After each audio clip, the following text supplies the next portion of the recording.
see the usual gang of misfits and dope addicts are here. Jan in Riverdale. Riverdale? Yeah, does not have Betty Davis eyes. How do you know?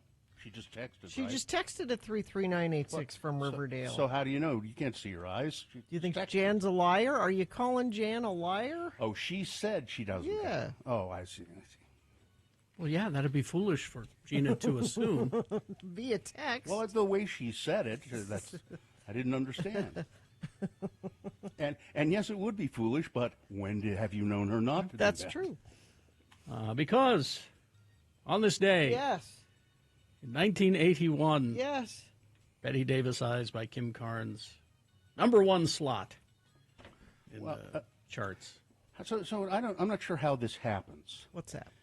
Betty Davis Eyes, written by somebody named Donna Weiss and Jackie DeShannon. And it was recorded by Jackie DeShannon. It was supposed to be for her. And this seems to happen quite often. I can't think of any specific examples, but you know what I mean. Mm-hmm. Then another artist comes along and records the song almost immediately afterward. Mm-hmm.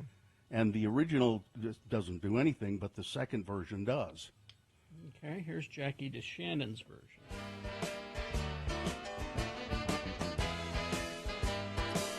Her hair is hollow Well, gold. this was never going to be Well, a that's a hit. different song, isn't it? Yeah. This was never going to be a hit. No.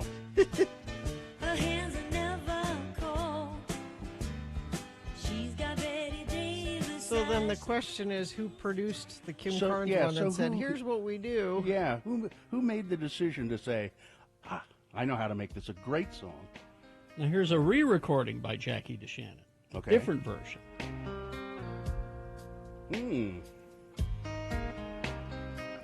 Her hair is hollow gold. Nope. I mean, it's country. Try It's to do country. it. Sweet surprise. Trying to do it. Now here's Her hands are never not Joni, but Jody Mitchell.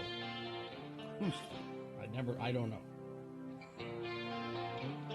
Jody? Jody. Jody? I already don't like it. Yeah. Her hair is hollow gold. Yeah. Her lips sweet surprise. So Betty Davis was still alive when that song was a hit.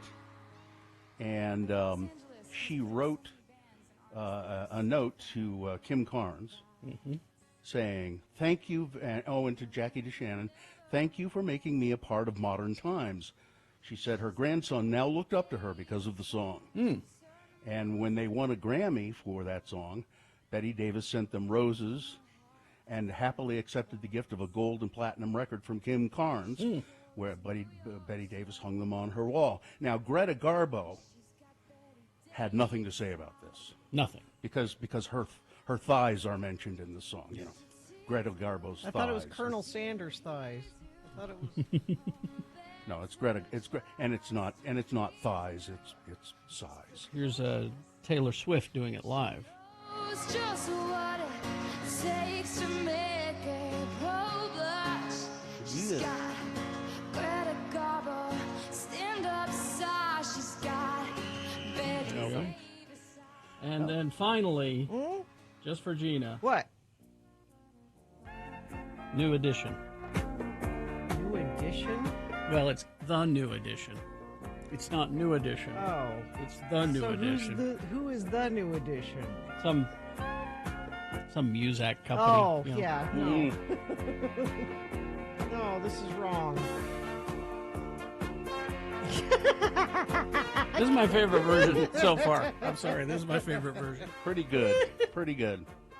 It reminds me of Tina Turner's "What's Love Got to Do with It?" The story behind that song.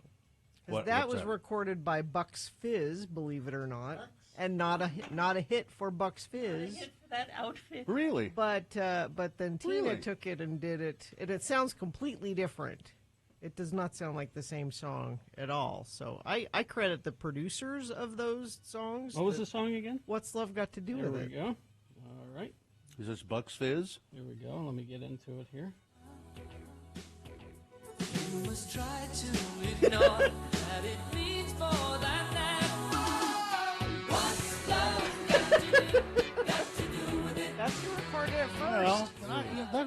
wasn't horrible. It's not. It's not.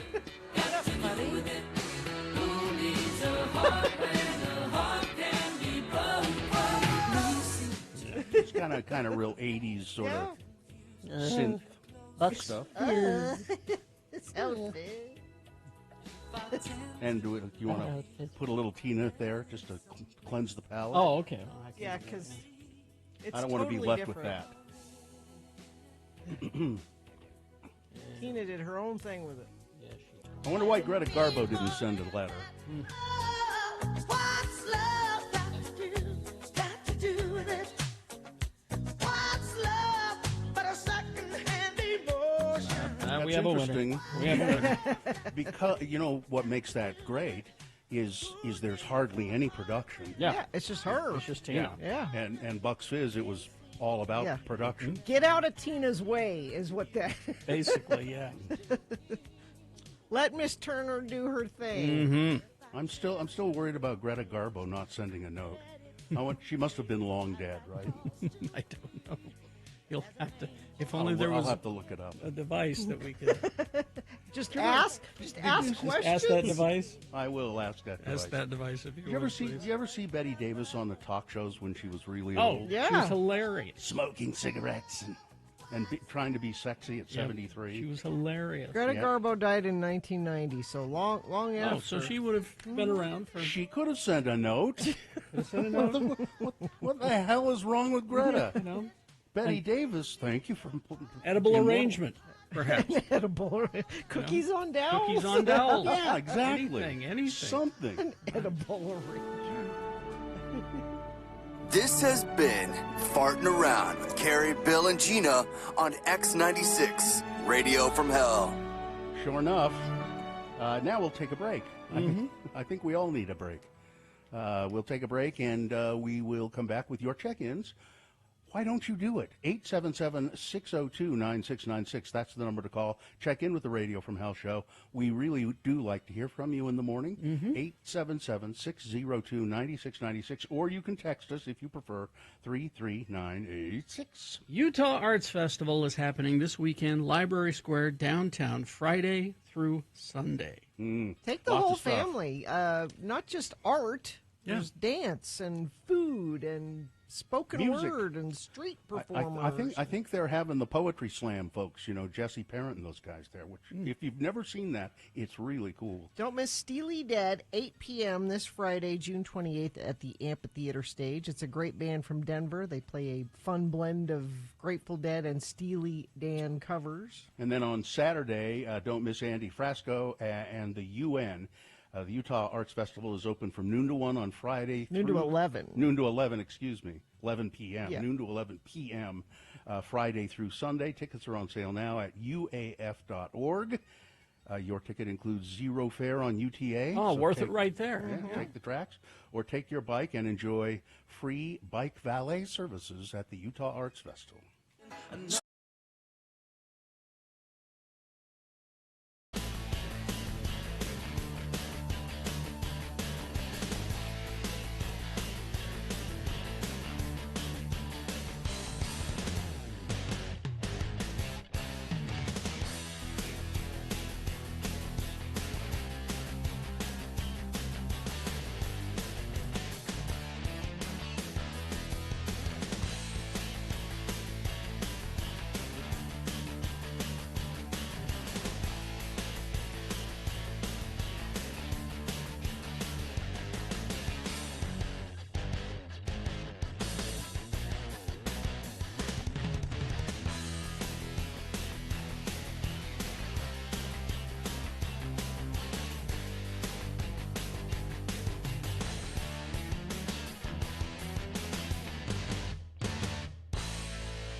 X986. 6:20. Let's get this over with. All right, let's. We will take your check-ins here in just a second. The phone number is 877-602-9696. Check in with the Radio from Hell show. You can also text us at 33986. Do we have a sponsor, Gina? We do.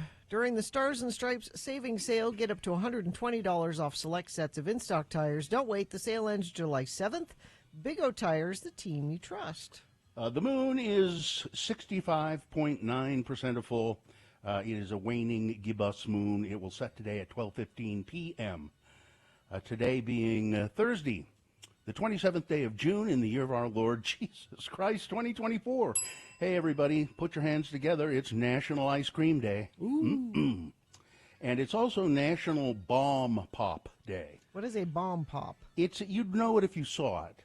It's a frozen confection that's shaped like a rocket, and it's tricolored. Red, Oh, white, and blue. yeah. And Okay. each color has a different flavor, with the original flavors being cherry, lime, and blue raspberry.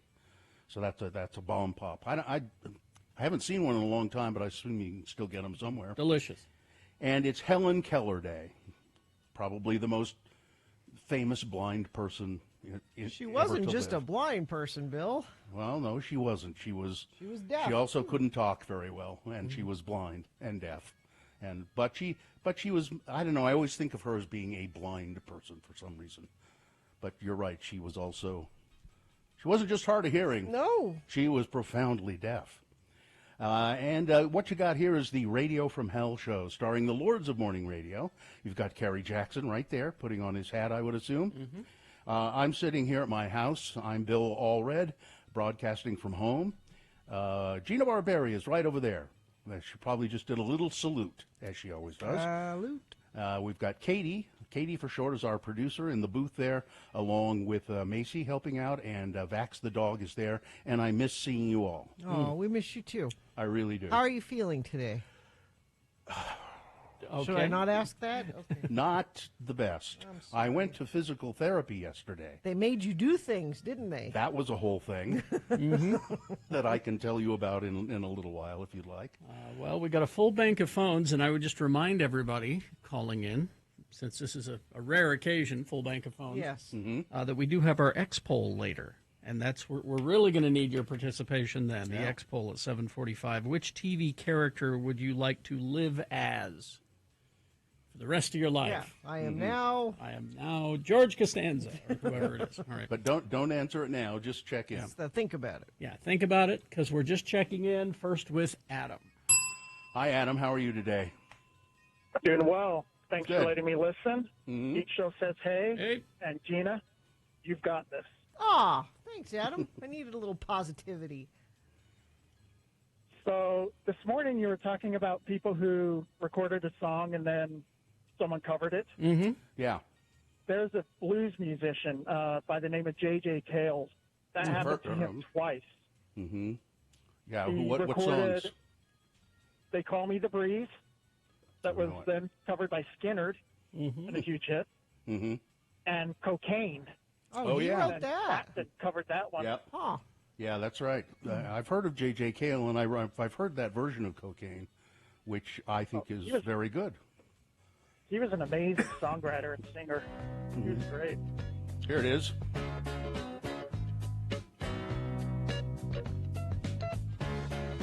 Here, let me get into it.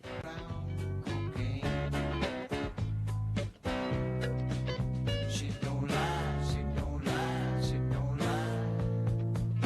Cocaine. Now, is that about that drug that's called cocaine? What Is that else? What else would it be? Well, I knew a guy who had a dog named Cocaine. Anyway, thanks for checking in, Adam.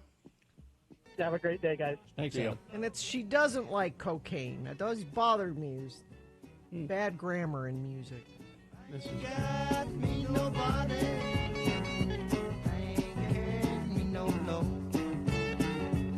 don't know this one. so They Call Me the Breeze.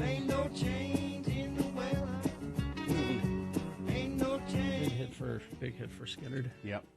All right. Thank you very Thanks, much, Adam. Let's move on to Woodworker Willie. Woodworker Willie, where are you working your wood today? Where would woodworker Willie work if woodworker could work wood? He would work in North Salt Lake. Okay, what's up? Rhyme very well. Just checking in, saying good morning, Lords. Okay. Yeah, I was hoping for Woods listening Cross.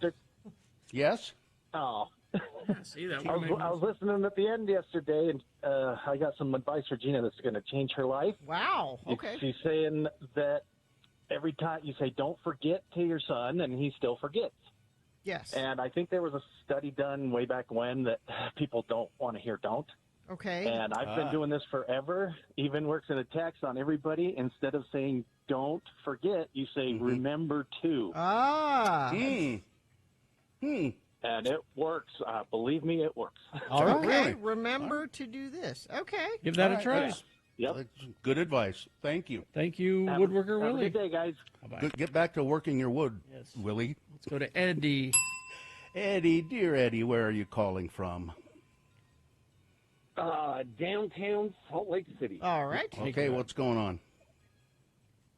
Not much. I had a little backyard soiree with Jimmy the Wine Guy on Oh, Sunday, and how it did was that- amazing. Where did he came to your house, or did you go to somebody else's house? Or He came to my house. I do Uh-huh. backyard events sometimes, concerts, and sometimes Did he, things with Jimmy. And he's just awesome. You can book him on his website. What did he do? Wine or scotch? What did he do? He did like the original gin and tonic. He did the original martini. Ah. Now you put me on the spot, and I can't remember. well, it Like was a good event backyard, then. It was awesome. No, I recommend you should folks look it do up this. and do it. Carrie and I have both done it with Jimmy multiple times. Had him Yes. to our house. So. Great time. WineAcademyofUtah.com. Did you do cigars as well? Yeah, and I've done a whiskey and cigar pairing with him in the backyard, and he's just so knowledgeable, like Carrie says. Like, I don't think there's anything he doesn't know. Exactly. And then, and he's just so much fun to listen to. Yeah, he's very entertaining. Yep. He's very entertaining. As a matter of fact, And yeah, Jimmy and I are both mentioned in the current issue of Salt Lake Magazine. I guess my wife discovered it. She left it on my desk here this morning. Jimmy Santangelo and Bill Allred's podcast, and they do a little. You blurb do a about it. podcast? Yes. What is it called? It's called the Let's Go Eat and Drink Show, Oh. and Salt Lake Magazine quite likes it. Well, there we go. So well, now I'm going to have to give the one with Jimmy a listen. All right. check all of it. them. Just look for the Let's Go Eat and Drink Show on podcast. Jimmy and I do it together, and he's very entertaining, and we have a good time. All right. Thank you, Eddie. Hey, have a good one. See ya. Yep. Let's go to Brody. Brody, what's up with you today? Well, I came down originally to go see Third Eye Blind 2 days ago, but then yesterday I won tickets from you guys to go see Fortner and Styx, and I want to say thank you for that. Oh, you're You're welcome. You're When is thanking the- us for that? Carrie wants a full report of the Foreigner set. Yeah. Foreigner set was great. They sounded good. Jukebox Churro was their closer, and it was a rocking time. Yep. I had to leave before Styx came on stage, though, unfortunately. Oh, you're better off. I'm glad you had a good time. All right. Thanks, Brody. Thank you, Thanks, Lord. Brody. You need to find yourself with too much time on your hands so Oh, you can see these things. Boo! What? I'll get Foreigner one of these days. I'll get I'll get them Get all. you. Let's see. Dre is here. Hello, Dre. Hey, Dre, what's up? Dre? Maybe it's not Dre. Maybe it's not Dre. How do you Somebody? spell it? Somebody from Murray. Oh, it's Di? Die? This would be Di. Oh, hi, Well, Di. you know, that's Hi, close Di. to Dre, and you could have said something. It's not that close. Hi, Is it- Di. I spelled it for That's my fault. D-I-E. It's my fault. Okay, I go didn't ahead. think anybody would have the name Di. Okay. It's short for Diane. It's short for Diane. Yes. It's Diane. It's mature intern. Yes, I Okay, think well, it then is. Di- Exactly. Be Diane. So when I'm you- here to give a PSA for everybody PSA to for get ya. the shingle shot. Oh, yeah. Yeah. Now, remember last time I called and I had just barely got the shingles, 2 or 3 months ago? Mm-hmm. it never goes away. Oh, wow. You still are dealing with it. Just It kind can of be hides. very serious. It can cause people to go blind. Well, and that was my problem is I had a big blister in my eye. Oh, So no. I've been dealing with that. Yeah. But my forehead from my nose to my top of my head is numb. And it feels like I have 8,000 mosquito bites on my head. Yeah. You're So not I the just only, want everybody to, Yeah. when you're old enough to go get that shot. For sure. Thank you. All right. Thanks, Di. I got mine because I've heard from a few people Good who girl. have had shingles, and they're like, "You don't want this." I remember when Sean Means had shingles. Yeah. And it was horrible. All right, we You know what? I'd rather have a pulled groin than a shingle. All right. I'll I come don't want over to there think and about pull your that. groin right now. I don't want to think about that. We got to go. See you later. All right. Traffic, please, Gina. Okay, so avoid the area 9th South between 27th West and 32nd West. A fire hose is in the road. They're putting out a fire there, and so they've closed the road there. Use California Avenue as your alternate from 9th South to the west side of Salt Lake Valley. That's the only issue UDOT's reporting. You can report one if you see it. Text it to us if it's safe for you to text 33986. It's Holiday Oil's 60th anniversary, and to celebrate, X96 invites you to enter the summer holiday sweepstakes fueled by Holiday Oil.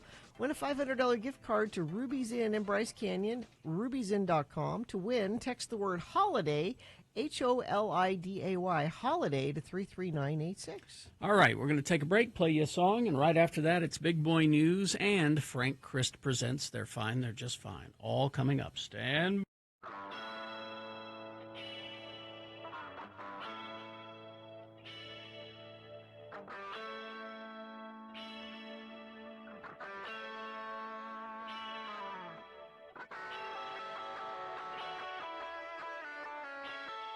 I got a solicitation in the mail from the AARP to join the American Association of Retired People. Mm-hmm. Are you retired, Bill? I'm not retired. You don't have to be retired to join Really? The AARP. But, it says here, we'd like you to be a member, and I forget how much it costs. But if I become a member, I get this free gift. Is it a tote bag? Now, just to listen to this. Oh, okay. Is this not the gift that an old person would want? Okay. I'm Let's see what sure you got. this is for an old person for sure. Uh-huh. Insulated food carrier. Yours free. Your insulated food carrier is perfect for family dinners, tailgates, picnics, and outings. Generously sized to hold a lasagna. Bill, you can bring your famous lasagna. Multiple pies, or your potluck specialty. Insulation keeps food hot or cold. Wraparound double zipper for easy packing and unpacking. Yours free with your AARP member. Doesn't that sound like something an old person So when would you're want? retired, but you can't afford to be retired, so you get a job delivering pizzas. There you go. This is the kind of thing you need.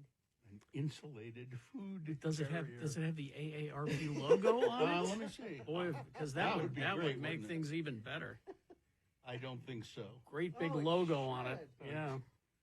I mean, I just thought, I can just see some oldster looking at that going, ooh, for my potluck specialties. Ooh. We can never finish the food at Ruth's Chris, so we brought our own. We brought our own. Next time we go to the Cheesecake Factory, I just. So you're not going to sign up? No, then, I'm is not. what you're saying? No. I get a lot of.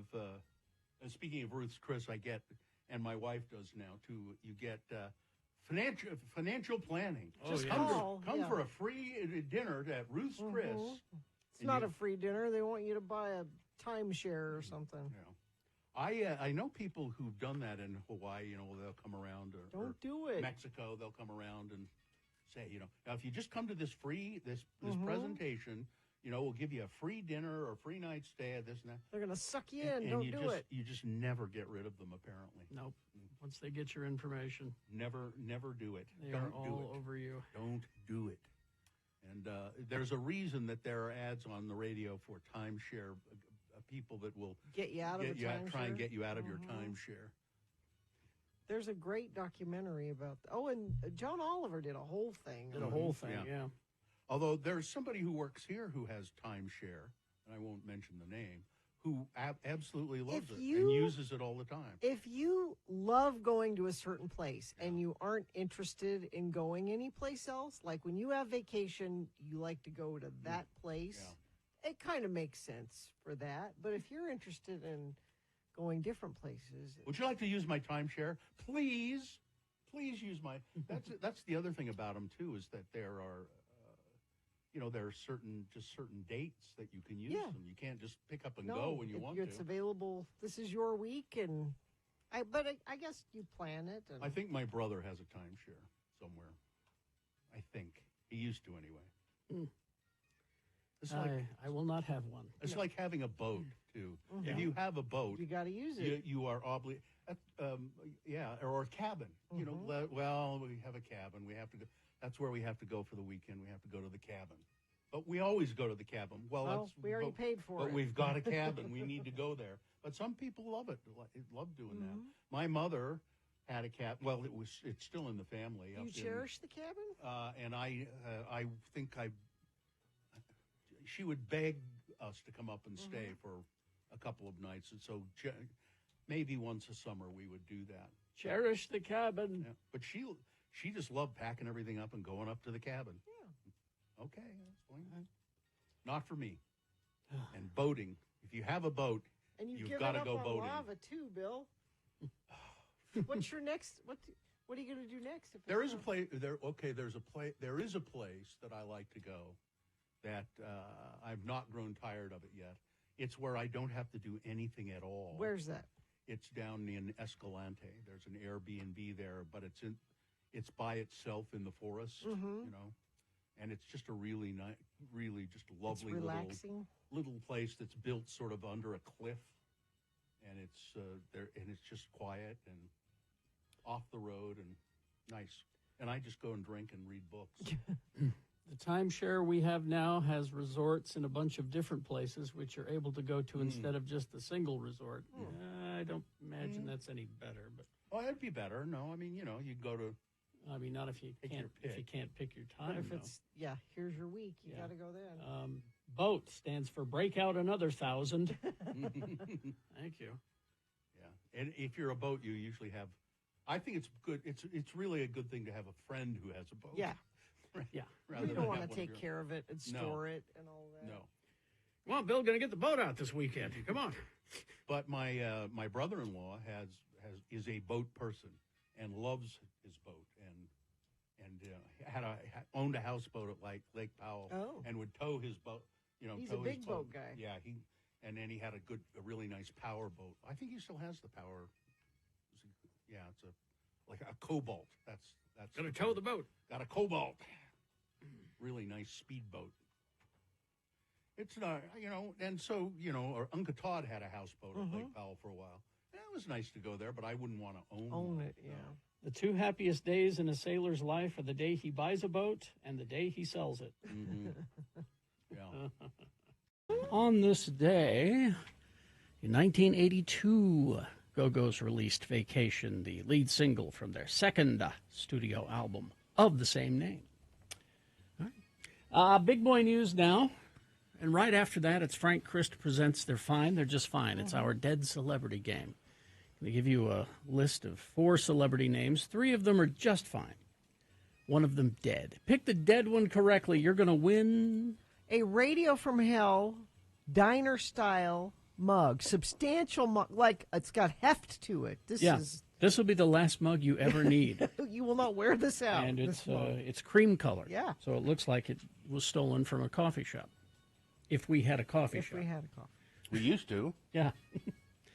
So we got that for you coming up with Frank Christ right after this big boy news. Call, line up, play, win. 877-602-9696. We'll play that game right after this big boy news and opinioendo. Brought to you by Do you wish you had younger, healthier looking skin? Don't I? Look at my skin. Look at that. Yeah. You know why it looks like that? That's good skin. Yeah.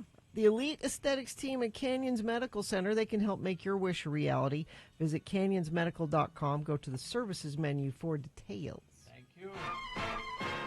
I was really happy you got rid of all those pores. Boy. Your skin. It was nice. It's very nice. Thank you. You're welcome. We'll go get the shovel for you. I mean, it was, I can't see him from across the studio anymore. I know. It was There embarrassing. you go. There's the shovel. There you go, buddy.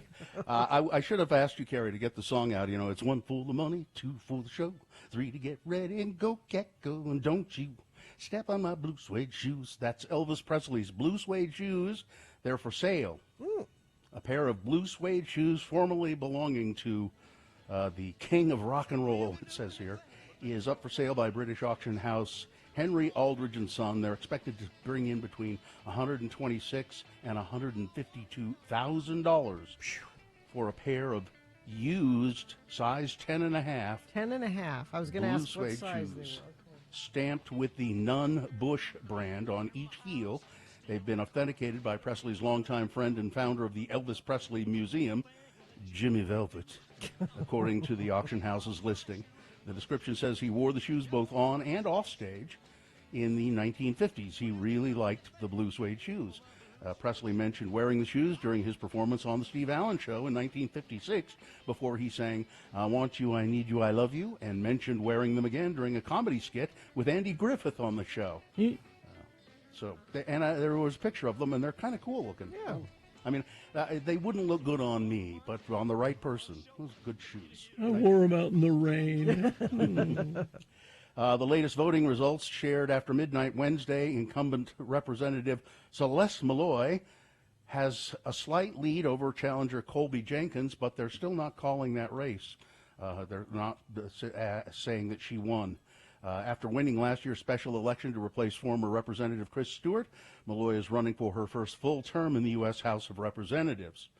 I was looking at a picture of her here where she was debating her opponent and Colby Jenkins, who was named after a cheese, by the way. Yeah. And she seems to be wearing something that she would go to work on her car. She did not get dressed up. No, she does I mean, not. at least from what I can see, I can't. Gubernatorial candidate Phil Lyman said he's considering his legal options after losing. Just be gracious and go away. Just be a loser, you turd. I mean, you just go. Also, U.S. Senate candidate Trent Staggs has yet to concede in his election, won by Representative John Curtis by a huge margin. The Deseret News successfully attempted multiple times to obtain comment from Staggs. He ain't saying nothing at this point. At his primary election watch party, Lyman said he would not concede the race that night and would not for a few more days until his team had analyzed the election results. Lyman's attorneys are working on more than one potential route for litigation over the two-path system to get on the primary ballot. Your babies. Part of the thing is you should just get rid of that. Get rid of Why what? have two ways to get on the ballot? No. You need two ways to get on the ballot. I think they shouldn't get rid of it. Bill, if they get rid of it, then it's that damn caucus system where 5 people decide who's on the ballot. I'm suggesting get rid of the damn caucus system. Oh, okay. Only do signatures to get on the ballot? Yes. Let's see. The woman charged with murdering her parents in a Washington City home made her first appearance in front of a judge on Wednesday, where she was appointed a lawyer. Mia Bailey, 28 years old, charged with 11 felonies, including 2 counts of aggravated murder after she allegedly killed her parents inside their home on June 18. She didn't allegedly kill them. She killed them, and she said, I do it again. She did it. According to police, Bailey shot and killed Joseph and Gail Bailey, then fled from the area, prompting an hours-long search that ended when she was taken into custody in St. George. Now, Mike Lee is making a big deal out of this. He keeps jabbing at KSL, particularly, over the news outlet's coverage of the transgender person the double homicide suspect in Washington City. Lee is concerned, according to a video he posted on Twitter, that KSL and many others, not just KSL, but many other news outlets, refer to the suspect as a woman, and that doing so confuses residents and compromises public safety. Referring to a man as a woman can be dangerously undermining of public safety, especially when that man is a violent murderer on the run, he said. Lee's own comments about the importance of accuracy, though, he got key details wrong. He made a mistake by saying the killings were carried out in St. George. They were not. They were about 5 miles northeast of St. George. Lee also described the suspect, Mia Bailey, as 6'1", where police say no, 5'10". Lee said Bailey was a man. Legal documents show she had her name and gender marker legally changed from male to female. Not a man. Mia Bailey is not a man. This is but my Mike yeah. Lee, This is by my saying, oh no, that's a man. Yeah. And this is woke news coverage, he says. He's trying to get KSL into the hate machine along with him and all of his followers. And he's trying to make himself look good in some odd way. And I don't know how and he just thinks. looks like a boob. Yeah, this is not a good look, Mike. I'm still wondering what you're doing as far as your job as a senator for the state of Utah. Good What does question. any of this have to do with making life better for people in the state of Utah? I don't see it. We'll talk more about this coming up. But what an ass! I mean, what a complete ass! A 70-year-old woman died of her injuries after being hit by a 30-pound slab of rock at Bridal Veil Falls earlier this month. Oh, yeah. Yeah, the Utah County Sheriff's Office shared the update, identifying the woman who died as Diane Dewey from Saratoga Springs. She was standing near the walking path when a rock gave way above and hit her. It was a 30-pound boulder. Hit her, and she has died of her injuries. Most Americans plan on watching the Biden-Trump debate tonight. I'm making popcorn. 7 o'clock is when it starts, I believe. You're making popcorn? Sure. I heard some interesting speculation on a podcast I listened to that I think Carrie listens to as well. Keith Olbermann's podcast. Yeah. And I was listening to it this morning. Did you hear that? I did, but I was in the middle of 100 things, and so I didn't. There was a lot of numbers being thrown, and that loses me. He talked about the Supreme Court maybe making the revealing that there is presidential immunity, ultimate presidential immunity. He says, so what if they do that before the debate tonight? Presidents have absolute immunity. He said that means Joe Biden could now have every member of the Supreme Court arrested. I've got immunity. I'm declaring that you should all be arrested. I thought that was an interesting speculation. And also why they won't do it. Yeah. Until that's what Friday. he said that they probably won't do it. And then I got other people in my ear who are saying, "Oh no, Trump will cancel."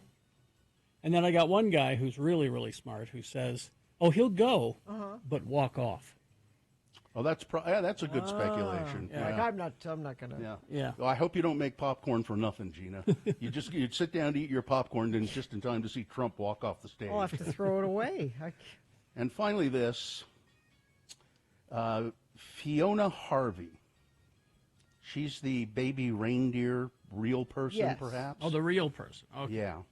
She allegedly stalked a British politician as well. Yes. Yeah, they addressed that in the show. Yeah.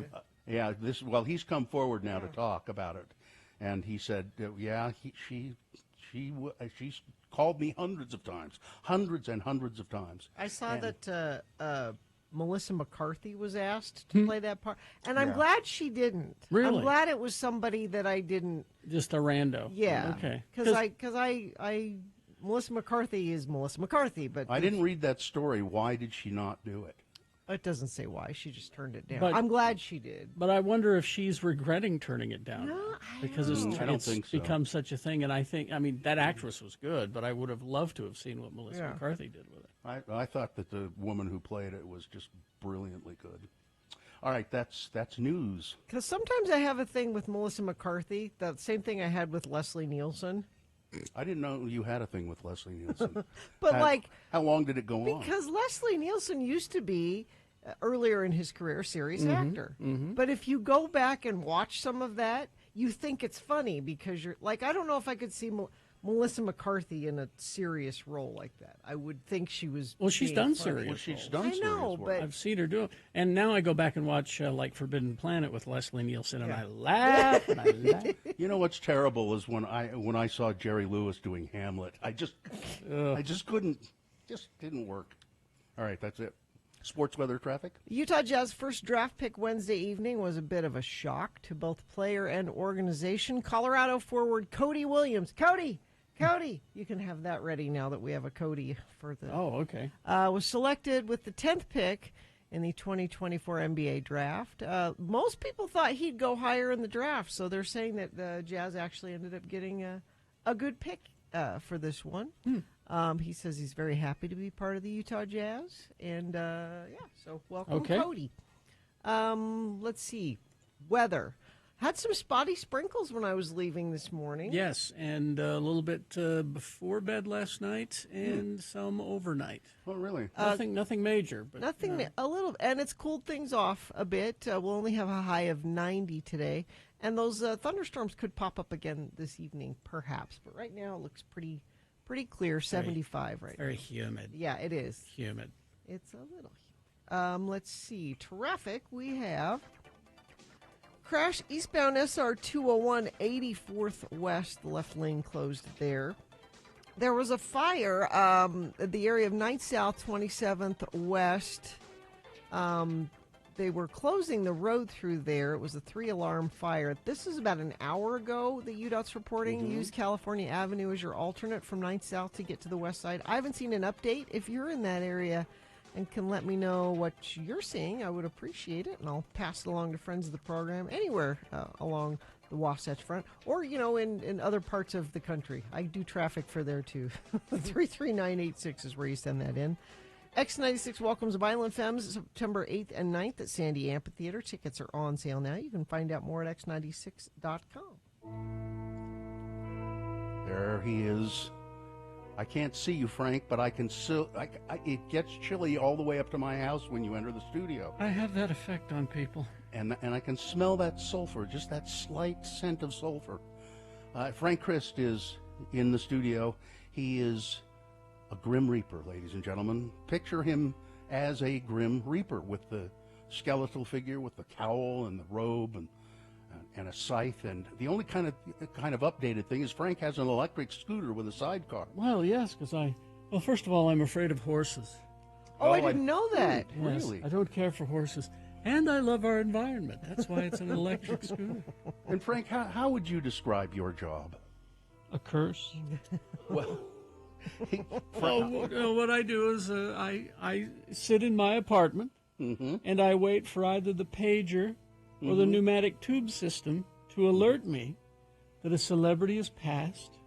It's just the name comes through. And you know where to go immediately. And I know immediately where to go. It's part of being a magical being. Are you there instantly? I hop on the scooter and I arrive instantly. And then you load the celebrity's soul. I take what's the essence of the celebrity, if you will, and put him in my sidecar. Off we go to the distribution center, and from there I don't know what happens to the celebrity. They go to hell. I don't You're not know. supposed to say. I'm not supposed to know. Do they ever put up any resistance at all, or No. They're- Rarely. or do they act surprised? Betty Davis. Resistance. Resistance from She's Betty a tough Davis. lady. She was, a cigarette right in my eye socket. Frank joins us here in the studio. We play a game every weekday called Frank Chris Presents. They're fine. They're just fine. He's given us a list of precious celebrities, and he does love these celebrities so dearly. do. 3 of the celebrities on the list are... They're just fine. But one of them has died, and Frank has taken the essence to the distribution center, and the contestant needs to figure out who that is. Who do we have? Chris is here. Who is it? Chris. Chris. Hi, Chris. How are you? Good morning. I'm doing fine, just fine. Yes, Good, you are. good, Chris. What can Chris win, Gina? Chris, you could win a Radio from Hell Diner-style mug. It is a substantial mug suitable for murder. All right, Chris. Frank Christ. Fantastic. I always wanted one. Oh, good. Frank Christ has taken one of these 4 celebrities away. You identify the dead celebrity, and you'll get the mug. These are actors who have been in movies with blind people in them because it's Helen Keller Day today. Number 1 on the list is Lana Clarkson. She made her screen debut as a minor character in Fast Times at Ridgemont High. Her work in Deathstalker led to her being offered the title role in Roger Corman's next film, Barbarian Queen, a role that Corman referred to as the original Xena. She also appeared in commercials for Mercedes-Benz, Kmart, Nike, Mattel, and Anheuser-Busch. She was in a movie called Blind Date. Her name is Lana Clarkson, number 1. Number 2, Mia Farrow. She was Allison Mackenzie in the TV soap opera Peyton Place. She was further recognized for her short-lived marriage to Frank Sinatra. She was Rosemary in Roman Polanski's Rosemary's Baby. She was in a relationship with Woody Allen for many years and starred in many of his films. She played a recently blinded stalking victim in a movie called See No Evil. Number 2, Mia Farrow. Number 3, Gene Hackman. Won 2 Academy Awards, one for Best Actor for The French Connection, the other for Best Supporting Actor in Unforgiven. His other Oscar-nominated roles were Bonnie and Clyde, I Never Sang for My Father, and Mississippi Burning.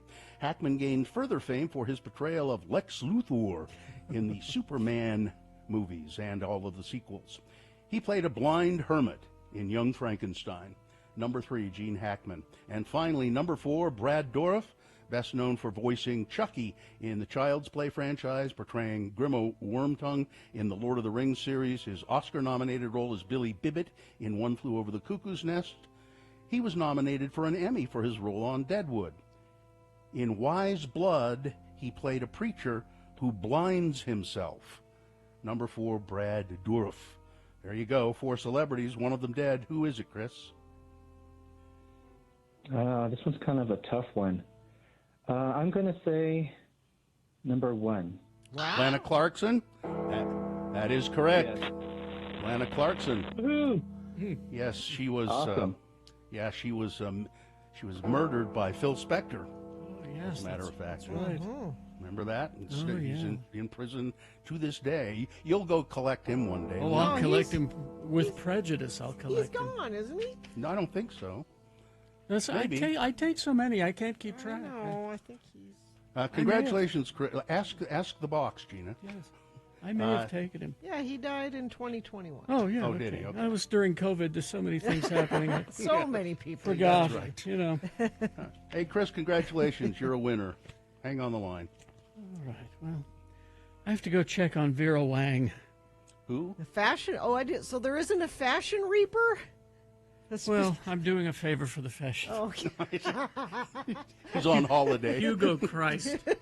Hugo? Hugo Christ. I got to go check on Vera Wang for him because he's on vacation. He's in Milan or something. I don't know. She's 75 today. Okay. All right. Maybe she'll make something nice for me. A new cowl, perhaps. I love one. I can say it's a Vera Wang.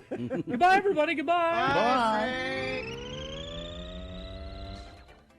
Infinity member says stoplights are out Stansbury at Village at the 138 junction. Gonna be late for work now. Isn't that just... Thank you, whoever sent that in. I hope your boss is listening and they can know that you're busy doing your job as an Infinity member. Alerting radio from hell to what you're seeing on the roads. Eastbound 201, there's a crash. Milepost 7, that's 84th West. Still looking for some confirmation about this 3-alarm fire closing down the road. 9th South between 27th West and 32nd West. Earlier, UDOT was recommending you use California Avenue to get around that. If you're in the area and can let me know what you're seeing there, that would be great. All right. Thank you very much. We're going to take a break. We'll be back, KXRK Provo, right after these messages with some geek news. I got a lot of trailers for you to watch, including one at special request of La Barberi. Oh, good. Coming up, so stand by for that. We'll get that for you. All the geek news just for you. Hot Shot Sprinkler Repair and Landscape. My sprinklers went off last night with no problem at all because, the folks at Hot Shot Sprinkler Repair and Landscape came up to my house and made sure everything was ready and running, ready to go at the beginning of the season. Summer is here, and if you're tired of wasting water, money, and most of all your precious time keeping up your yard, you should call Hot Shot Sprinkler Repair and Landscape. They are our go-to guys for landscaping and sprinklers. The whole team, great to work with, very easy to work with, from the office to the repair techs to the landscape installers. They can repair your system, If it needs it, replace a head. If it's as simple as that, they can take care of it. But also, talk to them about removing your grass. Yeah, it's happening a lot lately. Yeah. I thought it was kind of crazy when he brought it up to me, but then I started talking to people. Lots of people are doing this. If you only use the grass to Walk mow on it to mow yeah, it? if Yeah. you walk on it to mow it, and that's the only time you're on it, think about getting rid of it, and they can help you through that. So give them a call, or better yet, just schedule online. Their website is sprinklerwork.com. Hotshot Sprinkler Repair and Landscape.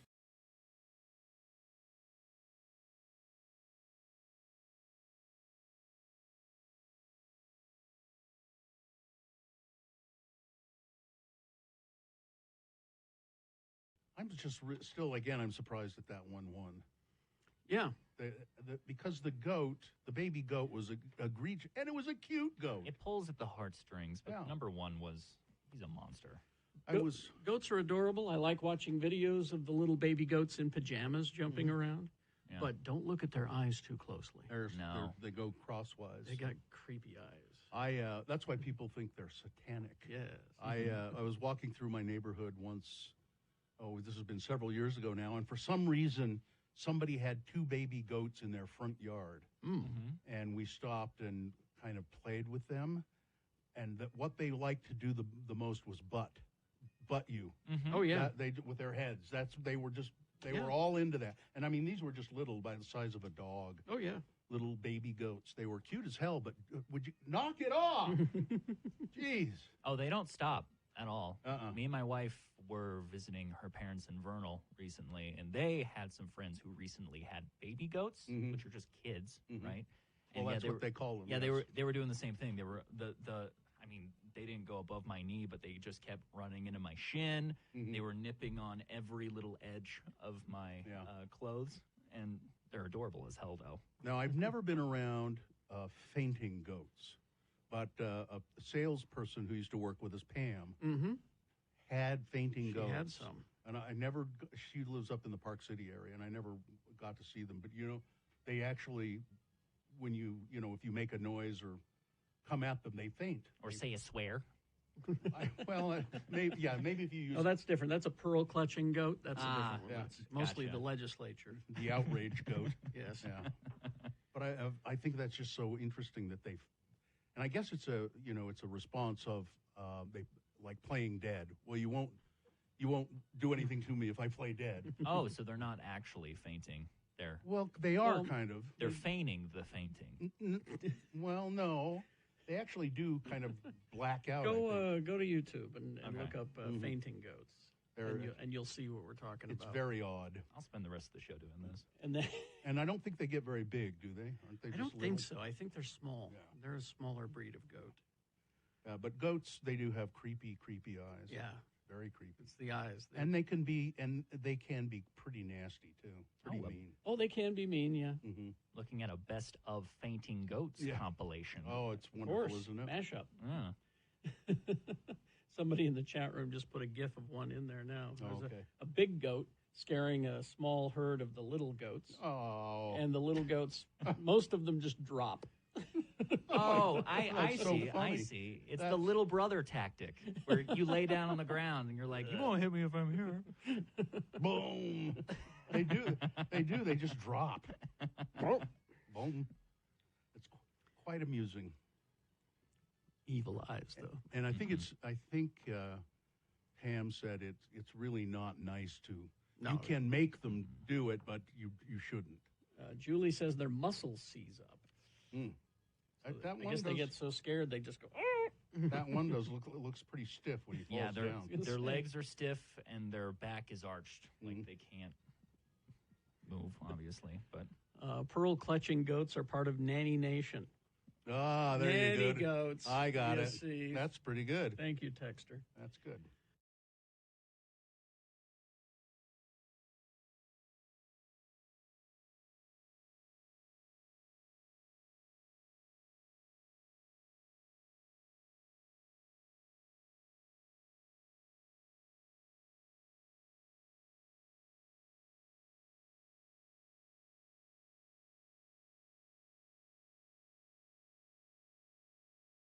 Hell.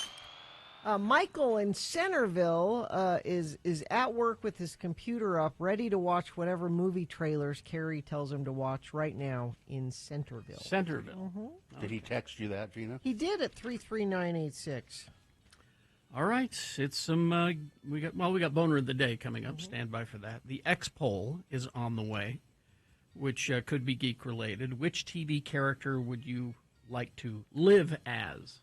You would be that character forever, I guess, or until you got canceled. I don't know how those, I don't know how the rules work, but anyway. So get ready for the X poll coming up as soon as we award the Boner. But right now, it's time for some geek news brought to you by Pastor Games, are you ready for a long, hot summer? Stay entertained with board games, Magic the Gathering, Pokemon, miniatures, dice, paints, and more. 6831 South State and online at HasterGames.com. All right. Now, here we go. Gina was very excited about this trailer. And here we go. So it's a horror film. Yeah, A24. It's one of those A24 movies, yep. The movie from writer-directors Scott Beck and Brian Woods hits theaters November 15th. Okay. Oh, good. In time for my birthday. That's perfect. Sophie Thatcher, and now this is the story I took from, I think it was the Hollywood Reporter. Okay. Or is it IO9? I can't remember. Here's how they wrote it. Okay. It is Sophie Thatcher and Chloe East co-star as two Christian missionaries who are invited into the house of Mr. Reed, played by Hugh Grant, after knocking on his door. But they soon realize that the sinister homeowner isn't about to let them leave. It's funny, they said Christian missionaries. They didn't say Mormon missionaries. I thought it was interesting. Yeah, I was reading that they obviously are, because It's you can clear. get on bicycles and...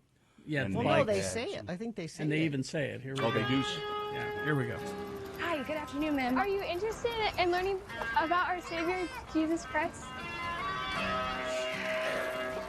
Hi. Good afternoon. Hi, are you My name is Sister Barnes, and oh my gosh. Yeah, see, sister. And then they got the tags. And, Are you interested in learning more about the Church of Jesus Christ? Come on in. We can't come inside unless another woman is present. My wife is home. Does that count? Great. You like pie? Yeah. My wife has pie in the oven. well, how friendly. That you are a very spiritually curious person. I think it is good to be religious, to find your faith in a doctrine you actually believe. Well, our work here is done. I will go and check on the pie. So that's when they noticed that the pie smell is actually a candle. Uh-oh, there's no real pie? It's a blueberry pie scented candle, and they realize we might be in a little bit of deepness here. So, yeah. That's Hugh Grant, by the way. Yes. Friendly Hugh Grant. They're locked in, and yeah. Can you fit through this? You're crazy. So they're trying to escape. We just need to go home. I won't keep you if you wish to leave. But I want you to choose which door to go through based on your faith. So he writes on two doors.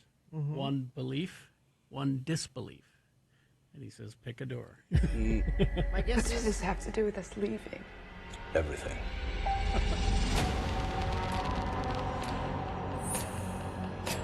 I think that we're being studied. It will make your hearts beat faster. It may even make you want to die. So there you go. Hugh Grant menacing a couple of sister missionaries. The name of the movie is The Heretic. The Heretic is the name of the movie. So there we go. It's, I'm looking forward to it. You are very excited about this movie. Well, Isn't it- because isn't it- I mean, Hugh Grant. Well, yeah. It's interesting how speaking of actors who changed their the way they are, he's now become this kind of older and sinister character, and he's been doing that lately in other movies as well. All right. Speaking of sinister, this one's for you, Bill. Yeah. This is a remake of Nosferatu, which is cool. a classic vampire film. It's silent film. Was the first time it was made. Right. And so this is Robert Eggers. He's the director. He is the guy who made The Witch and The Lighthouse. Oh, yeah. And this is his take on Dracula now. What's interesting about the trailer is we never see the vampire in the trailer. They're not showing him yet. Come to me. me. Hey, Michael. Come to me. Yeah, it looks great. 1922, silent German expressionistic classic. And this is Egger's remake. It's going to be released on Christmas Day. What's it called again? It's called Nosferatu. Just Nosferatu? Yeah, and it's interesting because the cast, you've got Lily Rose Depp, Nicholas Hoult, Aaron Taylor Johnson, William Dafoe, who is not playing Nosferatu, and playing Nosferatu, Bill Skarsgård. As Count Orlok, a.k.a. Nosferatu, a.k.a. Dracula. So there you go. He said it took, well, this is Bill Skarsgård talking. It was like conjuring evil. It took a while for me to shake off the demon that had been conjured inside of me. And Eggers said that, I have to say that Bill has so transformed, I'm fearful that he might not get the credit that he deserves because he's just not there in the role. So there you go. It looks great. So again, and now a guy who dresses like Dracula. This is a little bit lighter fare. This is a new Batman cartoon series. Now, what makes this interesting? Asking the question on everyone's mind these days, what do you think about the Batman? I'm frightened. This whole city's gone to hell in a handbasket. Well, he's breaking the law, ain't he? So they ought to catch that freak and lock him up. Now, this is I won't say it's gonna be Batman Caped Crusader. It's a series billed as a reimagining of the Batman mythology What do we know about this through the lens of a team of genre super producers that include Matt Reeves, who directed the movie recently, J.J. Abrams, driving that hot rod? and more importantly, Bruce Timm, who is responsible for Batman the Animated Series, which was a huge hit back in the day. And a lot of people say that's the definitive Batman, if you look at it. There are many Batman fans who say, you want the definitive Batman, it's the animated series. All right. So Bruce Timm has come along, and he's lent his animation style and look to this, but it is a darker version of it. Now, this was originally meant to go to Prime. No. It was meant to go to Max, but for some reason they passed on it. The Kings don't run this court anymore. So it's going to Prime, and you'll be able to see it, all 10 episodes, on Thursday, August 1st on Prime Video. Go take a look at it. It's really, really cool looking. Now, one final visual for you, I'm sorry, is if you go to x96.com/live, bring that picture up. We got some new photos from the set of the new Superman movie. Okay. So you get a better look at his costume there. Now, of course, the internet loved it. They said there's nothing wrong at all. They said it's perfect. It's wonderful. It looks like Superman to me. I don't know. It's awfully bright looking. Bright? It's kind of bright looking. It's it looks awfully CW, don't you think? Look, there are film filters. There are, just calm the F down. They will find something wrong no matter what. Oh, won't yeah. they? Oh, absolutely. Interview with the Vampire has been renewed for season 3. The season finale is on Sunday, I believe. And Ed Brass, good news. Bob Odenkirk's Nobody, you're getting a sequel. Nobody 2 is coming. It's for Ed. Did you see that movie? I did. I enjoyed it. There you go. Traffic jam. Oh, traffic lights not working. SR 36 at Saddleback Boulevard in Tooele County, causing big delays backing toward Bates Canyon Road. Big delays eastbound I-80. This is that construction zone out by the airport. That's just bad every day, I'm afraid. Looks like that is all UDOT is reporting. Please, you report, Infinity members, what you're seeing on the road. Send it in to us at 33986. Save up to 60% or more on models below dealer cost on high-quality e-bikes from High Country E-Bikes inventory overstock. Visit highcountryebikes.com. All right. Let's see. We've got boners coming up here. The candidates we've selected for you this time. Boner candidate number 1. This relationship does not have a shot at success. Boner candidate number 2. I don't got nothing against him. I just had to go. And boner candidate number 3. They like that shed. All right. Okay. Boner of the day, big boy news and opinioendo, all coming up after these messages. Stand by. BigOTires.com. The team you trust, Big O Tires. They're having their Stars, Stripes, and Savings sale right now at Big O. Save up to $120 on selected sets of in-stock tires now through July 7th. And then the $10 off on air conditioning service for your car. That goes through June 30th only, so only a couple of days, 3 days for that. But get to know the Big O Tire store in your neighborhood. I go to the one on 2nd to East and South Temple, and that it's kind of helpful when they know your car and they know you when you come in and all of that. So go to BigOTires.com for that. They know you and care about you, and they understand that sometimes these things can be an unexpected expense. Big O Tires wants to make sure you have financing options to keep your vehicle in tip-top shape. No credit-needed financing options to fit any budget and any situation. Big O Tires, over 50 locally owned and operated locations, so there's bound to be one near you. Make an appointment online. BigOTires.com, the team.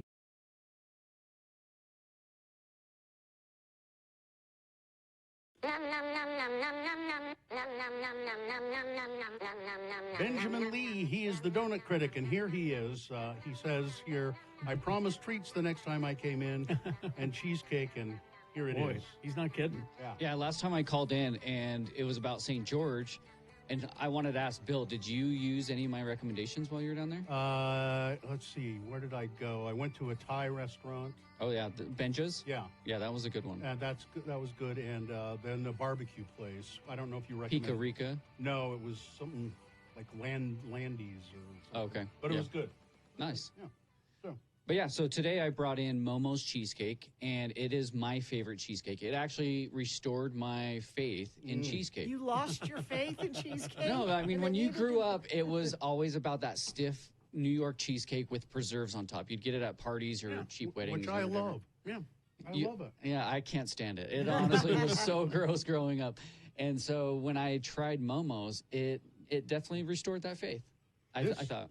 What is this one? This chocolatey one? Here? Yeah, so she does monthly flavors. The monthly and weekly flavors right now are the German chocolate cake, and then she has a chai tea, and then a raspberry that I'm letting you guys taste today. German chocolate cake is really good. It is good. So this is a lighter, fluffier. Yes. It's not as dense. Yeah, so like what I call it is like the new age cheesecake. And, you know, you can always like stick it in the fridge or freezer if you like a stiffer cheesecake. However, you know, eating it at room temperature is just like decadent and light to eat. Now this traditional one here, that's very good. Yes. Yeah, no, just a little lighter, but same kind of flavor. Yes, very smooth. Her cheese flavor is in there, isn't overwhelming. It's just like really nice and balances with the great flavors. But her ratio of crust is really awesome as well. And I feel like what she does to make it crispy and crunchy with each bite is just like one of the difference makers. I'm glad you pointed out the ratio of crust, because I like a substantial crust. Yes. How are you enjoying your cheesecake, Gina? Just move along, Bill. How are you? How are you enjoying that? It's that like is you're really digging in. That is a substantial crust right there. I appreciate a substantial Yes. crust. That is good. But no, her story is really funny because she started out in a food truck, but not just any food truck. It was an RV, think like Eddie Christmas Vacation RV that was painted peach. Oh, and really? she would go to So you the couldn't miss farmers it. markets. Yeah, exactly. It was so fun to chase that around and visit in the very beginning. But now she has 3 locations because people are loving it. So there's one in Provo, one in Sandy, South Jordan on 106th, and one downtown on 4 South. You keep saying she. Who is she? So Momo's, so she was the creator. She was just making cheesecakes for her family. What's her name? Oh, Maureen. Maureen. But she goes by Momo. Okay. And so I think that means peach. I'm thinking that's the connection there. But anyway, so if you look at her logo, it looks like a big peach. Okay. But yeah, she was just making it for her family, and it got to the point where she was thinking, oh, I could sell these and do something with it. And like I said, it's been super successful, and they're thinking of expanding past those 3 right now. So. It's just, we got some fans of Momo's texting in. Now, Yeah. Is it? Is that all they do is cheesecake? Yeah, and that's the thing about these bakeries or these dessert shops that just focus on one. I love that because it makes me feel like, oh, they're going to be the experts on just that. We've talked about a few of the places this morning even that it's like they try to do too much, and Momo's is just Momo's is doing cheesecake, and that's what she's doing. She does catering and weddings and stuff too, so she's kind of blown out some of what she's doing with it, but at the same time stay true to One cheesecakes. of our friends of the program, Sid, says, can you explain where to park for Momo's? I tried to go in the west parking lot. Looks like it's all reserved. I wonder if she means it's the downtown location. Yeah, the downtown location, that one is very difficult. It's always just around the corner. After hours, I do park in that west parking lot. I think there are 2 or 3 spots, but that's not great for, they have 10 or so tables, and so it's hard to park at that point. Now, can you, if you want to, you can go buy a whole cheesecake, I would assume. That's what I'd do. And do you need to reserve that or call ahead? Or? Yeah, so you can go in and they have flavors already available there, but if you want a larger one or a specific flavor, call ahead and they can get those made up for you. So I'll just take a whole one and I'll lock myself in a room. I know. This is what I'm asking for Father's Day. It's like give me a big cheesecake and I will eat that out all throughout the day. So where is the downtown Salt Lake location? So it's I think it's like 200 East 300 East. It's right by the Green Pig. Oh, okay. Yeah. So there's a little coffee shop there that she took over. So it is tricky parking down there. Yes, it is. You can find spots. Yes. You may have to walk a bit, but you can find spots. For sure. Have you ever heard of anyone doing a cheesecake for a wedding cake? Oh, yeah. No, she does. That happens? Yeah, she does 3 or 4 tiers. I mean, I feel like wedding cakes nowadays are not cake most of the time. A lot of them are donuts or cheesecakes or, the people are just getting really funky and different with them. So, I would do beef stew. Beef stew. A beef stew wedding cake. I would love to see that and taste it. Let's say that. Well, these are just incredible. Yeah. Really good. Yeah, no, I feel like Utah needed this, and it was something that she definitely came in and was able to fulfill that. So, man, what? You all right there? I just forgot. I haven't had cheesecake in a long time, and I forgot how much I love it. That's what I'm saying. It's terrific. Is your faith restored in cheesecake now? Yeah, I mean it's great. Yeah, I never think of buying it or ordering it or anything. Consider cheesecake, Bill. But now. And this German chocolate cake thing is really quite interesting. It's really amazing. Yeah, some of her flavors are really super fresh, and it cuts through the sugar, so I like the passion fruit the most. But then there are some that are just like over-the-top decadent that it's like, if that's your thing, then take that. Is that a Sting song, If I Ever Lose My Faith in Cheesecake? Yes. Benjamin, what have you got going on social media? So I have a anti-litter campaign going on. Oh, nice. And so I'm just trying to bring awareness to anti-litter. And, it's called donut litter, which doesn't translate on radio. It's do not litter, but it's written donut litter. I like it. But I'm going to be doing a campaign over the summer, so watch for that on my website, donutcritic.com, and Donut Critic on Instagram. Thank you very much, man. All right. Okay, you got to put that down because you got to talk about Rand Life. I do? Here in a moment. Yes.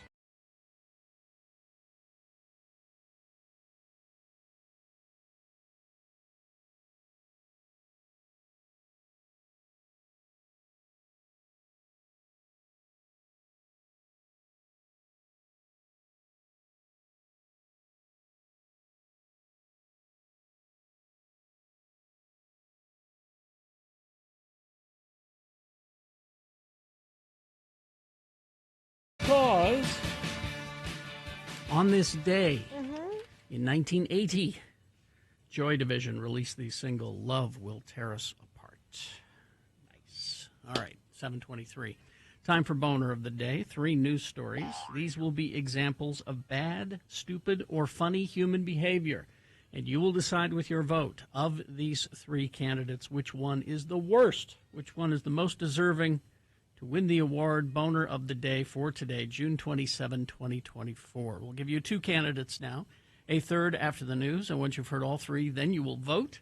One of you lucky random Boner voters will receive. Can't buy it, got to win it. Radio from Hell Boner t-shirt.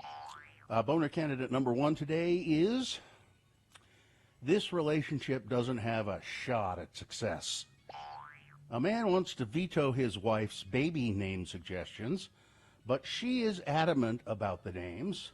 She wants to name her twins after her favorite guns. Ugh.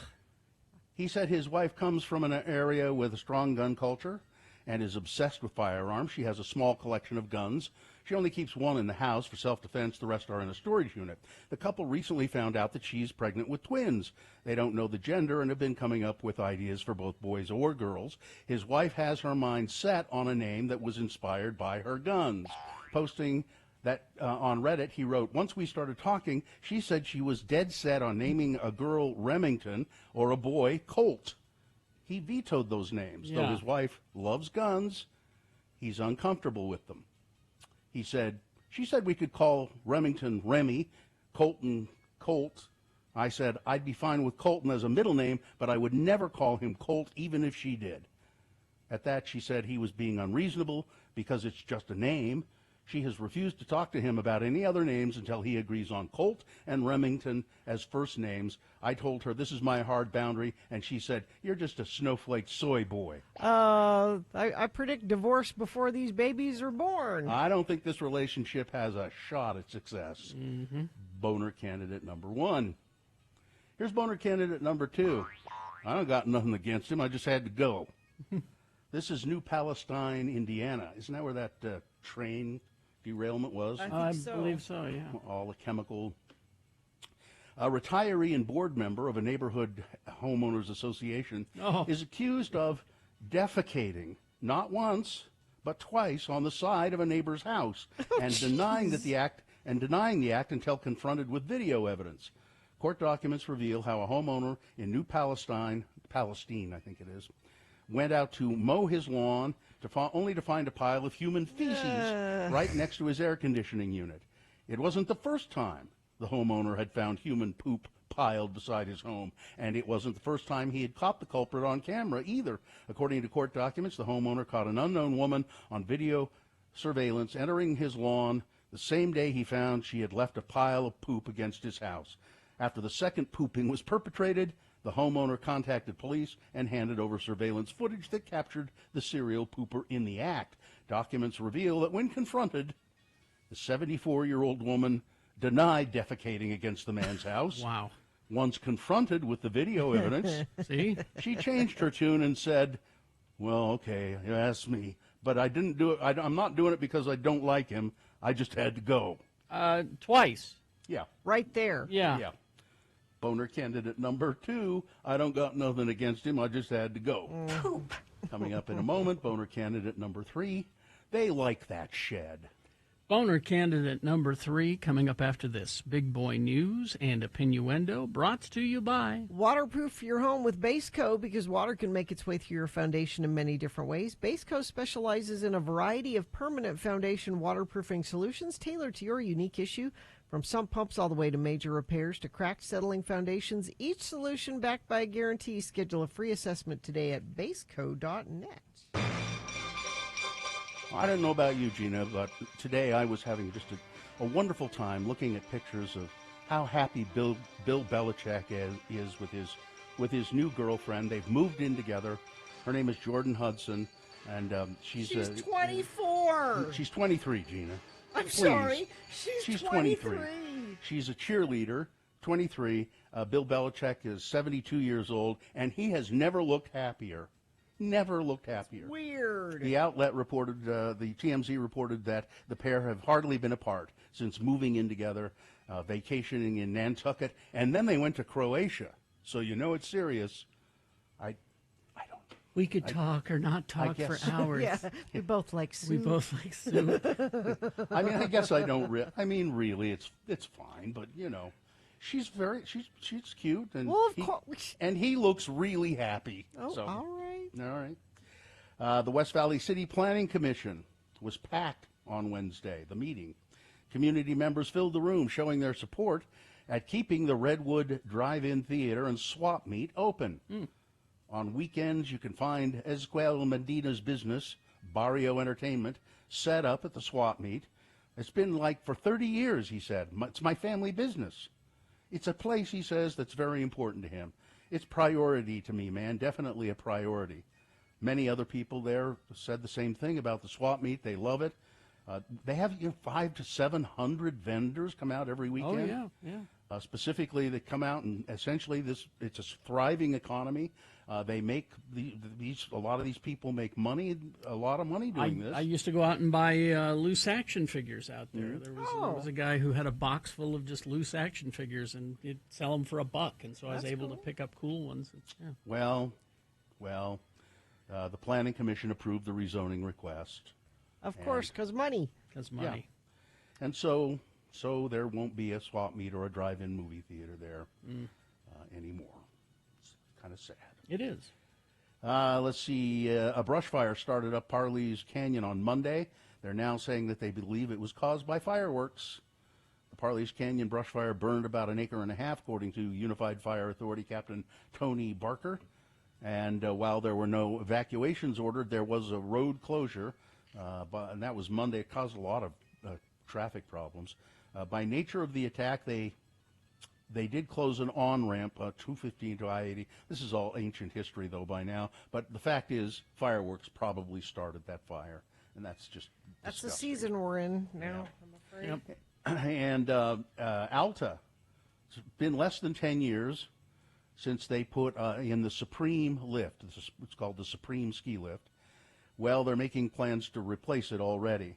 General Manager Mike Maughan said a summer inspection of the lift revealed it's experiencing accelerated metal fatigue. Makes me nervous. Yeah. Due to a unique feature of its alignment, Alta installed the lift in 2017 to replace the older Supreme lift and the Secret lift. The two, according to liftblog.com, ran in consecutive alignment to expert terrain on the east side of Devil's Castle. When the new high-speed quad was installed, the resort opted to take the unusual route of running the chairs through an 8-degree bend. That's what's causing the metal fatigue, apparently. So they're going to have to replace it because, well, it's dangerous. I stopped listening when you said liftblog.com. There is a blog about ski lifts? Sure. Oh, yeah. Wow. Yeah. Okay. Let's see. Now we're going to go to the crime desk. Gina Barberi, our crime reporter, has a story about some Mountain Dew that tasted kind of funny. Deputies arrested a woman accused of spiking her husband's Mountain Dew with Roundup. Michelle Peters, 47, faces charges of first-degree domestic assault and armed criminal action, and judge ordered no bond. She owns a gaming shop next door to a spa. So investigators said her husband began to suspect something was wrong with his drink after feeling ill. The victim provided surveillance video to investigators that indicated that Peters was tampering with the Mountain Dew in the garage refrigerator. The victim told authorities he was the only one in the home who drank Mountain Dew kept in the refrigerator. So why was she mad? Why was she mad, Gina? Peters finally admitted to putting the weed killer in her husband's drink, and she said she was mad because he didn't appreciate the 50th birthday party she threw for him. Honey, this Mountain Dew, I don't know what's wrong with it. Oh, it's Baja Blast. Shut up. I went to all this trouble. Yeah, it's Code Red. Shut up. This 50th birthday party, and you did. You know, people can just get divorced. It's all right. Well, it's not that hard to do. Someday soon, with the Republicans in charge, you won't be able to just get divorced. That's another thing entirely. Well, I think maybe she just wanted to teach him a lesson. I think it's interesting that he continues to drink. He continued to drink the Mountain Dew. It says a lot about the flavor of Mountain Dew that he didn't notice that it tasted funny. It's just that he started to feel weird. All right, let's see. Okay, Gina, this is a story for you. Okay. A new deadlier strain of monkeypox. Yep. That transmits more easily between people is killing children and causing miscarriages in the Democratic Republic of Congo and may have already spread to neighboring countries, researchers are warning. All countries should be preparing for this new strain of monkeypox before it spreads to other places, before it is too late, said Jean-Claude Uramuka, a researcher at the University of Rwanda studying the outbreak. A global outbreak of a new strain of monkeypox previously known, they're calling it Mpox now. In 2022 spread to more than 110 countries, affecting gay and bisexual men, but now they're saying that it is affecting other people, and it's spreading rapidly. Monkeypox, the next thing to be afraid of. And finally, this story. Yes. Have you ever sneezed so hard that it felt like some of your insides were about to come out? Yes. Mm-hmm. Well, that was more than just a feeling for one unlucky Florida man. The 63-year-old man was eating breakfast with his wife at a diner when suddenly he forcefully sneezed. He began to cough, and according to a report in the American Journal of Medical Case Reports, after noticing a wet sensation and lower abdomen pain, he looked down to find several loops of his intestines protruding from a recent surgical wound outside of his body. Wow.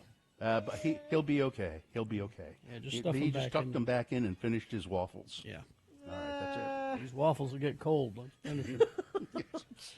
We'll go to the hospital as soon as I Yeah, eat them. come on. These waffles are getting cold. Weather traffic. Spotty sprinkles had a little bit of it on the car this morning as I came into work. It's pretty much cleared up now, but there is a chance of some scattered showers and thunderstorms possible later today, about a 40% chance. And it's cooler. 90 is all the warmer it will get today. That'll feel nice. 87 tomorrow. We're back up around 100 by the end of the weekend, though. So enjoy these next couple of days of not quite so hot weather. Let's see. Traffic. We have traffic lights not working. SR 36 Saddleback Boulevard in Tooele County, causing big delays backing toward Bates Canyon Road. Those construction delays eastbound I-80 out by the airport, that's still an issue. Other than that, things are looking good. Let's see. Guy riding a four-wheeler southbound Legacy heading toward 215. That should not be on. Oh. No, I don't think so. Highway. Oh. Thank you, Infiniteam, for alerting us to that. You did that via text at 33986. You know, when they stop that guy, he goes, What? Jed's Barbershop has a new location in Daybreak's North Shore Village, just south of Harmon's. They have arcade games, frosty old-fashioned bottles of soda waiting for you. To set an appointment, download the Jed's Barbershop app or go to jedsbarbershop.com. All right, here's boner candidate number 3. They like that shed. A wealthy white West Virginia couple have been accused of forcing their adopted black children to work as slaves and live inside of a locked barn or shed. Man. Donald Ray Lance and Jean K. Whitefeather of Charleston, West Virginia, plead not guilty to multiple new charges after their kids were found locked in a dilapidated shed after allegedly laboring on the surrounding farmland. The judge presiding over the case said the couple targeted their 5 kids, aged 16, 14, 11, 9, and 6, because of their race and because they were used basically as slaves. According to the original arrest report, the 16 and 14-year-old children were locked in a squalid shed with no lights, no food, no running water, with a camera planted at the top left corner of the room. The children, who smelled of body odor, were found wearing dirty clothes and sores on their feet after a wellness check was performed on the outhouse on Cherry Lane, which had no way of being opened from the inside. The shed sat on the grounds of the couple's 5-acre, 3-bedroom, $295,000 property. They also own an 80-acre ranch with a $725,000 home on it. The Whitefeather, the woman, stated that the barn where the girl and the boy were found was a teenage clubhouse, and they weren't being held against their will. And the mother told deputies that the other children, who were all homeschooled, actually liked their shed when they were locked in. They love the shed. They love that shed. I would like this to be an eye for an eye situation. I think they should take these parents and lock them in the shed Make them live in the shed. make them live in the shed and then make them work, do the work. all. Yeah, I want eye for an eye here. That's boner candidate number 3. They like that shed. All right, let's review the first 2 and vote. Boner candidate number 1. I don't think this relationship has a shot at success. This is a guy and his wife. His wife wants to name their impending twins after guns. She loves guns. She wants to name one Colt and one Remington. He's against that. Boner candidate number 2, I don't got nothing against him. I just had to go. That's what the Homeowners Association, head of the Homeowners Association, said when she was caught defecating against a man's house, not once but twice. And boner candidate number 3, they like that shed. All right, now is the time to vote for your boner. 1, 2, or 3. Remember your candidate number, the one that you think should win, one that you think is the worst. Put that single digit, 1, 2, or 3, in the message of a text, and then text that to 33986. Easy to vote that way. Most people do. You can call Katie in the producer's booth. She'll take your live voice vote at 877-602-9696. Or you can go online, x96.com, look for the box that says Boner of the Day, June 27, 2024. Click and vote. And if you don't see that box, refresh your browser. It'll appear. Click and vote. But you've got like 3.5 minutes to get your vote in, so let's go. This is Boner of the Day, and as soon as we award Boner of the Day, we're going to immediately switch to the X poll. The phone lines will be made clear, and you can call in and participate. The question is, which TV character would you like to live as for the rest of your life? All right, there you go. That's your Boner of the Day voting spiel. Let's get going. Stockton 12 Honda. This 4th of July, Stockton 12 Honda, the savings that you can get on a Honda will blow you away. Lowest price, daily rates in years, whether it's new or certified pre-owned or used, your perfect next car is at Stockton Honda, Stockton 12 Honda. Now, look, you can go out there the 4th of July weekend. They'll have a basket hoop there, and you can shoot for prizes. They'll have all kinds of things going on, probably stuff to eat as well. A big savings on the 4th of July weekend at Stockton 12 Honda. But, I mean, it's always great prices at Stockton 12 Honda. I've bought a couple of cars there myself. So check out the all-new electric Honda Prologue. It's Honda's first ever all-electric SUV, and it is Honda quality, so you know it's good. Easy to charge at home or on the go. Same level of quality and reliability and performance that you expect from a Honda. Now, Stockton 12 Honda, your neighborhood Honda dealer for over 25 years. Very easy to find. It's just off the 106 South exit of I-15. Then you go into the Southtown Auto Mall for Stockton 12 Honda.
X96. All right, 7:46. Time to award boner of the day.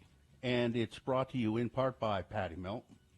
And Gracie's open daily for lunch and dinner, now serving brunch every Friday, Saturday, Sunday till 3 p.m. Live entertainment nightly on the patio. Gracie's located at the corner of 3rd Southwest Temple. Must be 21 or older to enter. Well, it seems like all this week there's just been blowout candidates. There's one candidate that just blows the others away. And that was certainly the case this time. Let me just give you the exact totals here. Boner candidate number 1, let's see, 7 votes. Whopping. Yeah, number 2, the serial pooper, 18 votes. More than 7. Yep. If you saw the photo, I think you would have voted harder for that one. Yeah. And but here you are, boner candidate number. They like that shed. 220 votes. There's no. I'm surprised anybody voted for any other. Yeah, I mean, if you voted for the other two, what's wrong with you? Is my question. There you go. That's your boner of the day for today, June 27, 2024. Now qualified to be boner of the week. All right, is this sponsored? Gene? The State Room presents Making Live Music Memories coming up July 14th. Don't miss Ziggy Marley at Deer Valley Concert Series. Get tickets for upcoming shows at thestateroompresents.com. Okay, the Radio from Hell X-Poll. Your participation is required. So you call us at 877-602-9696. Give a little thought to this question. If you could live your life as a TV character, who would you choose?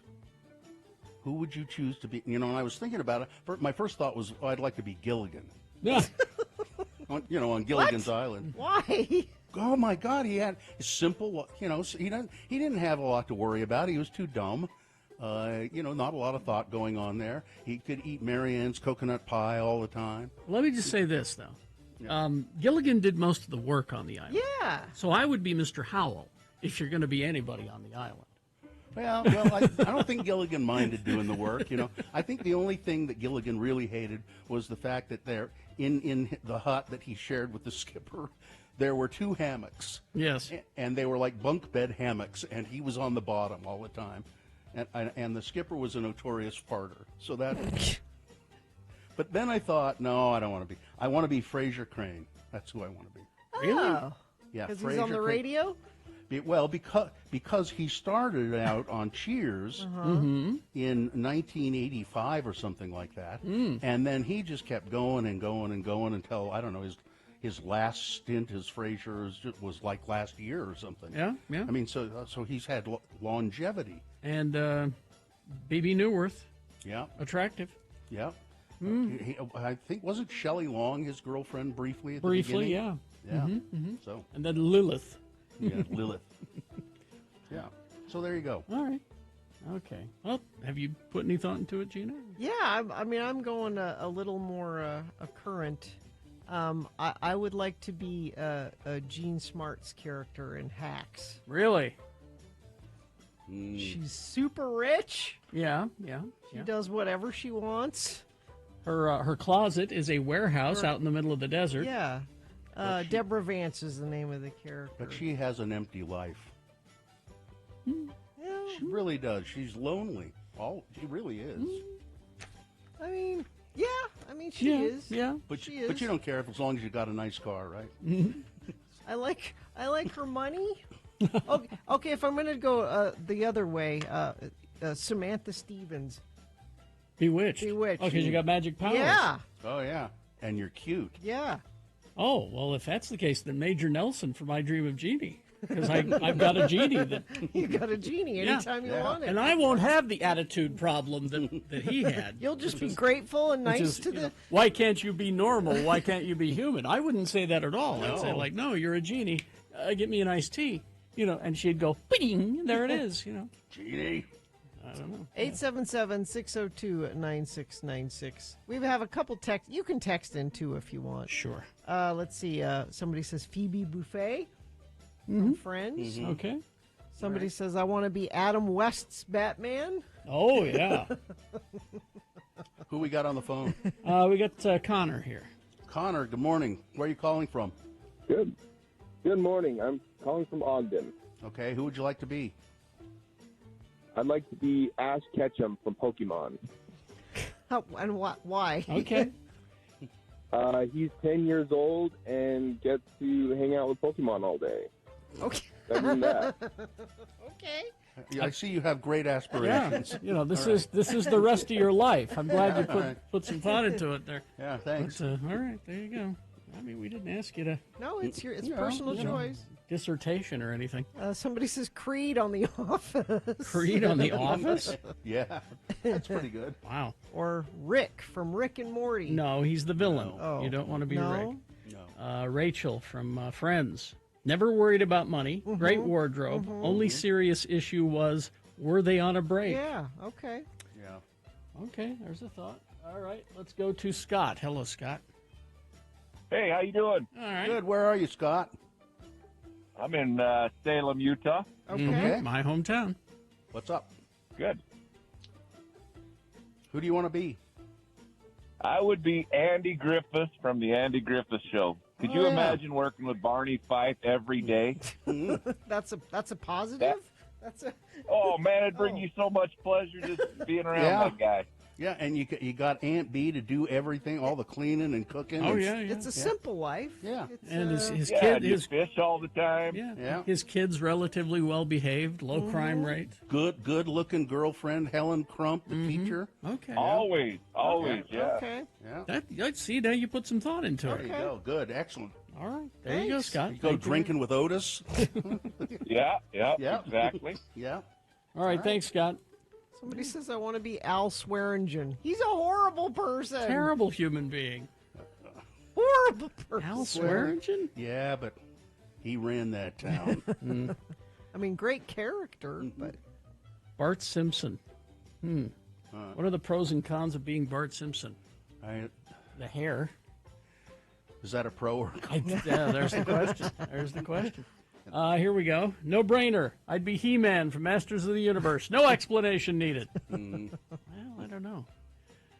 Karen from Will and Grace. Yes, that's a good oh one. yeah, Yeah. just drinking wine and Let's see. Samantha from Sex and the City. I hated that show. She wrote one article a week and lived in New York in this awesome apartment with excellent shoes. that's Carrie. That's Carrie, not Yeah. Samantha.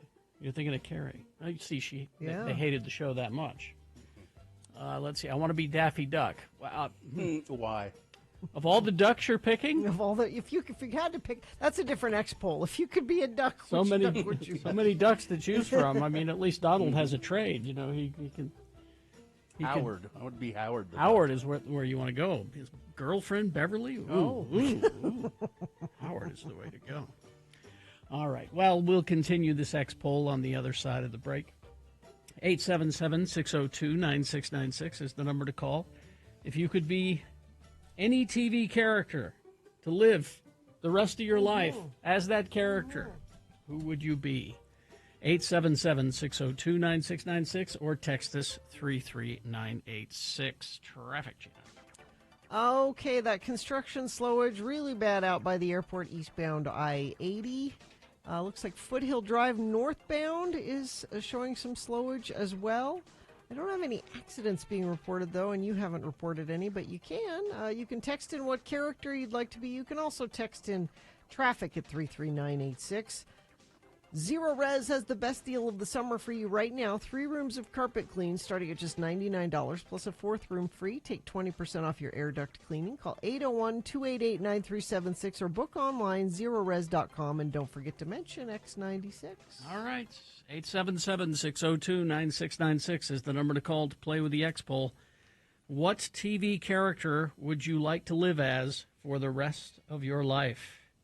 You know, we didn't think about this too much. I mean, you're saying goodbye to your family. I think Andy Griffith, that was a great That choice. was a good choice. I look forward to seeing if there's a better choice down the road here. Have a bottle of pop with Gomer down at the filling station. 877-602-9696. We'll continue after these messages with your X poll, and then Beat Gina is hot on its heels. Stand by. Oh, Salt Lake Film Society. See movies that see you on the big screen at Salt Lake Film Society's Broadway Center Cinemas. It's local, donor-supported, nonprofit cinema, and they've got the best concession stand in town. They really do. Great staff, incredible programming, and they're doing the Summer Showdown right now. We're going to be part of it, actually, on July 12th. Pulp Fiction is turning 30. Join us. We're going to do a special screening of Pulp Fiction.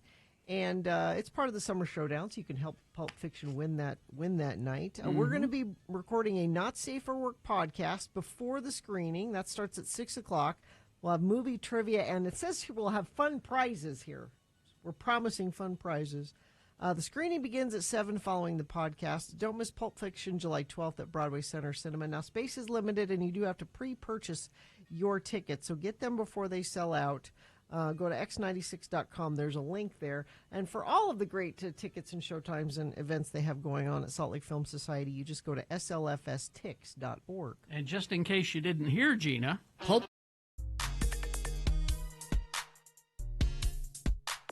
I remember being a kid, and the mall was like the place to be. It was the place to hang out. You always begged your parents to drop you off at the mall. And I look back at those days, and I'm like, I hate the mall. I don't need to go there. I try to avoid it if I can. I don't recall the last time I was in a mall. My husband used to work at the E-Bar, the Nordstrom E-Bar at the mall. Is he? And that was the only reason I would ever go to the mall. Just go get a coffee. Just get coffee from him, say hi, and leave.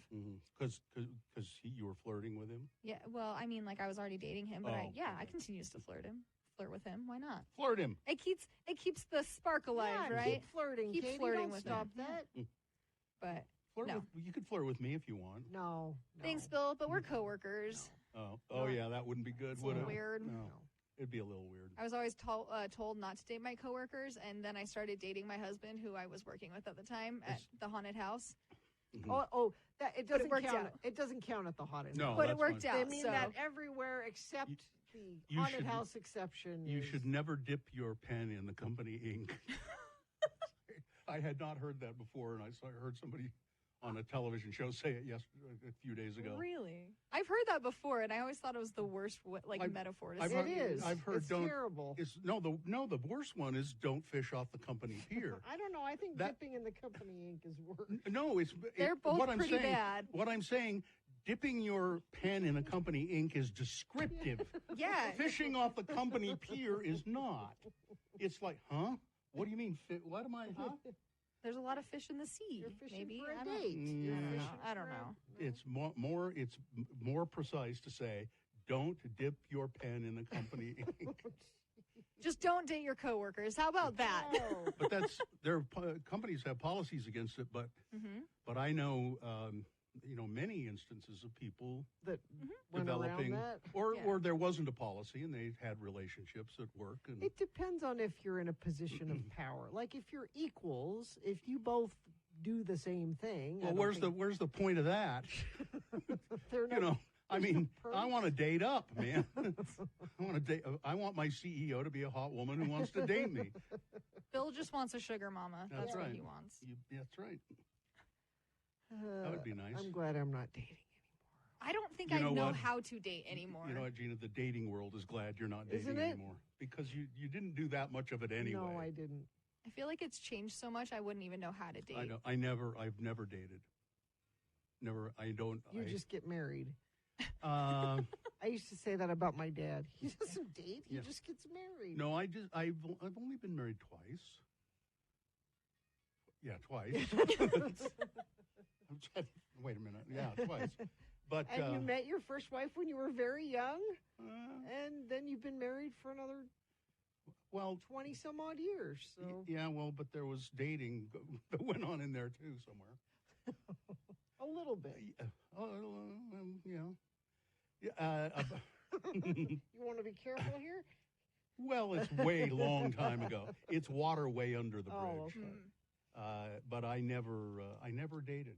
Like, would you like to go to dinner with Yeah. me on Friday night? You didn't do that? No, not too much. I think I did that like with one person in college, and that was it. Mhm. Otherwise, it was just hanging out. Yeah. We're just hanging And, out. and wait, now everybody left, and it's just me and you hanging out. Yeah. Is that how Yeah, it would go? basically, yeah, pretty Oh, much. everybody's gone now. And oh my, you really are hanging out.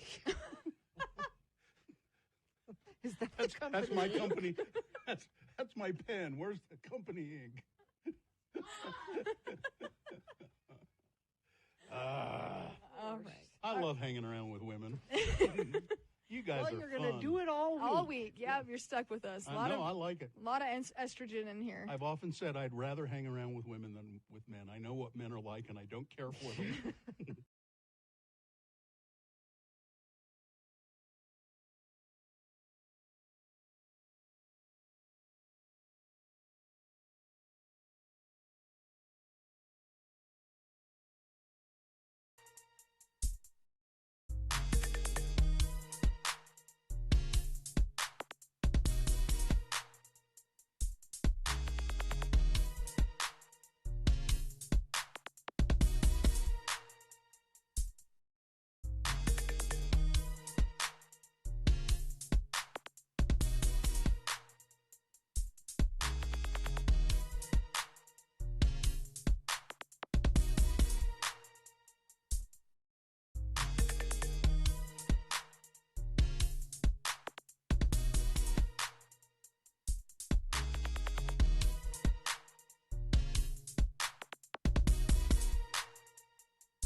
Six.